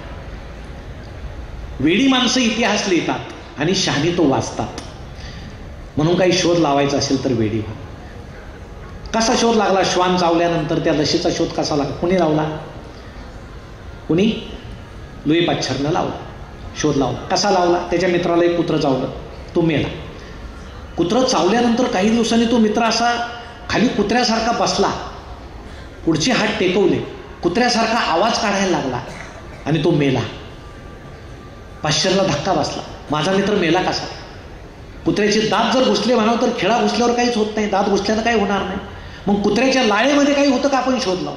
लुई पाश्चरनं सगळ्या मित्रांना पत्र पाठवलं, त्या काळात मोबाईल नव्हते. पत्र पाठवलं, तुम्हाला जर कुठं पिसाळलं कुत्र दिसलं तर त्याची लाळ पकडा मला पाठवा. मित्र म्हटले आम्हाला का पिसाळलं कुत्र चावलं, काय करायचं तूच कर. अहो, लग्न झालेलं लुईचं, सकाळी उठायचा, काठी घ्यायचा आणि गावभर कुत्री हुडकायचा. शेवटी त्याला एक पिसाळलेलं कुत्रं सापडलं. मित्राच्या मदतीनं त्यानं ती लाळ काढली, त्याचा अभ्यास केला आणि पहिली श्वान प्रतिबंधक लस तयार झाली फ्रान्समध्ये, पहिली. पण तोपर्यंत बायको याला वेडा म्हणायला लागली होती, सगळेच वेडा म्हणायला लागले होते. वेडं होण्याशिवाय पर्याय नाही. तुम्ही वेडं झाल्याशिवाय संशोधक होणार नाही. शहाणी माणसं असे फक्त वाचतात, ते वेड्या लोकांनी लागलेले शोधाचा फायदा घेतात, वेड्या लोकांनी लिहिलेले पुस्तकं वाचतात, ती शहाणी माणसं. पण काही निर्माण जर करायचं असेल तर वेडं होणं गरजेचं आहे, हे स्वामी विवेकानंदांचं मत होतं. मग धर्म आणि विज्ञानामध्ये सुद्धा ते सांगड घालतात. ही गोष्टी जसे दोन चाकं आहेत त्या पद्धतीनं एकमेकाबरोबर चालल्या पाहिजे. म्हणून तुम्हाला विनंती आहे, आपल्याला जर आदर्श मानायचा असेल, माझ्या सर्व तरुण मित्रांना मैत्रिणींना विनंती आहे, अभ्यासक्रमात स्वामी नसतील पण स्वामी विवेकानंद वाचल्यानंतर अवघ्या 39 वर्षामध्ये, त्या काळात मोबाईल नव्हते, फारसे टेलिफोन नव्हते, वृत्तपत्र इतकं नव्हतं, इतका मीडिया नव्हता, तरी आमच्या भारतातला एक तरुण सगळ्या जगामध्ये एक आदर्शवत ठरतो. हेच ह्या भारताच्या सुपीक भूमीतल्या विचाराचं फलित आहे, हे आपण मानलं पाहिजे. नाहीतर परदेशातून आल्यावर आपले लोक काय सांगतात, तुम्ही ऐकले ना भाषणं, परदेशातून कुणी आलं त्याला जर सांगितलं भाषणं, अहो काय तिकडचे रस्ते, कुणी थुंकत नाही, बोलता बोलता थुंकतो, हा किती रहदारी, अहो सिग्नल नसला तरी गाड्या शिस्तीनं चालतात, तिकडचा हा सांगतो, हा स्वतः कधी पाळत नाही. मला आठवतं आम्ही कॉलेजला असताना आमचे एक प्राध्यापक परदेशात गेले होते आणि आमचं असं त्यांचं मार्गदर्शन ठेवलं, आम्ही आपले कुतूहलाने बसलो. आता परदेशात त्यांनी काय पाहिलं, त्यांनी असं सांगितलं, अहो काय सांगायचं तिकडं ते मी टॉयलेटला गेलो आणि ते दार जे बंद झालं ते उघडेनाच मला. मग मी ते असं कसं कसं एक बटन दाबल्यावर दार उघडलं. मग मुलं टाळ्या वाजवायला लागले. आता यात काय नव्हतं टाळ्या वाजवण्यासारखं, पण ते इतके वेळ बोलले ना, 2 तास, की आम्हाला नंतर वाटलं की ते दार उघडलं नसतं तर बरं झालं असतं. म्हणजे परदेशातून येऊन आपण इथं काय सांगावं, आपली भारतीय संस्कृती जसं स्वामी विवेकानंदांनी तिकडे जाऊन ताटमानेनं सांगितली, तुम्ही नका भाषणं करू, पण इथून तिकडे गेल्यावर आपली संस्कृती रुजवण्याचा तरी प्रयत्न करा. कारण ही भारतीय संस्कृती आणि परंपरा खूप महान आहे. आणि मला वाटतं आजच्या तरुणींनी फक्त स्वामी विवेकानंद वाचला, नुसता वाचला नाही, त्यांचं अनुकरण जर केलं तर आपल्या भविष्याची वाटचाल मला वाटतं निश्चितपणे सुकर होईल. म्हणून विवेकानंदांना तुम्ही आदर्श मानाल या आशेसह या ठिकाणी मी थांबतो. धन्यवाद. प्राचार्य कुंकर मॅडम यांना विनंती आहे की त्यांनी आजच्या या पुष्पाचं आभार प्रदर्शन करावं. 2 मिनिटं सर्वांनी थांबून राहायचे.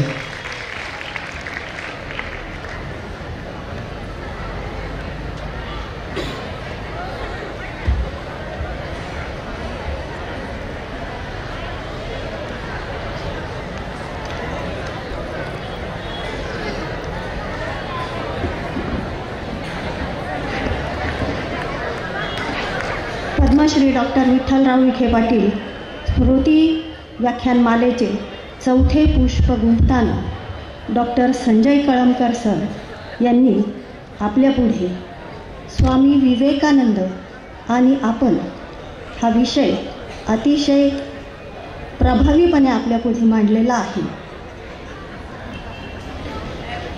प्रवरा उद्योग समूहाच्या वतीने मी त्यांचे आभार मानते. आजच्या कार्यक्रमाचे अध्यक्ष सन्माननीय श्री अण्णासाहेब म्हस्के पाटील यांचेही मी आभार मानते. त्याचप्रमाणे आपल्या मार्गदर्शिका सन्माननीय सौ शालिनीताई विखे पाटील याही या व्याख्यानासाठी उपस्थित आहेत, त्याबद्दल मी त्यांचे आभार मानते. त्याचप्रमाणे प्रवरा उद्योग समूहातील सर्व पदाधिकारी, सर्व सेवक वृंद या सर्वांचे मी आभार मानते. प्रवरा परिसरातील विविध गावातील ग्रामस्थही या ठिकाणी मोठ्या संख्येने उपस्थित राहतात, त्या सर्वांचे मी आभार मानते. त्याचप्रमाणे या ठिकाणी मोठ्या संख्येने उपस्थित असलेले विविध महाविद्यालयातील विद्यार्थी या सर्वांचे मी प्रवरा उद्योग समूहाच्या वतीने आभार मानते.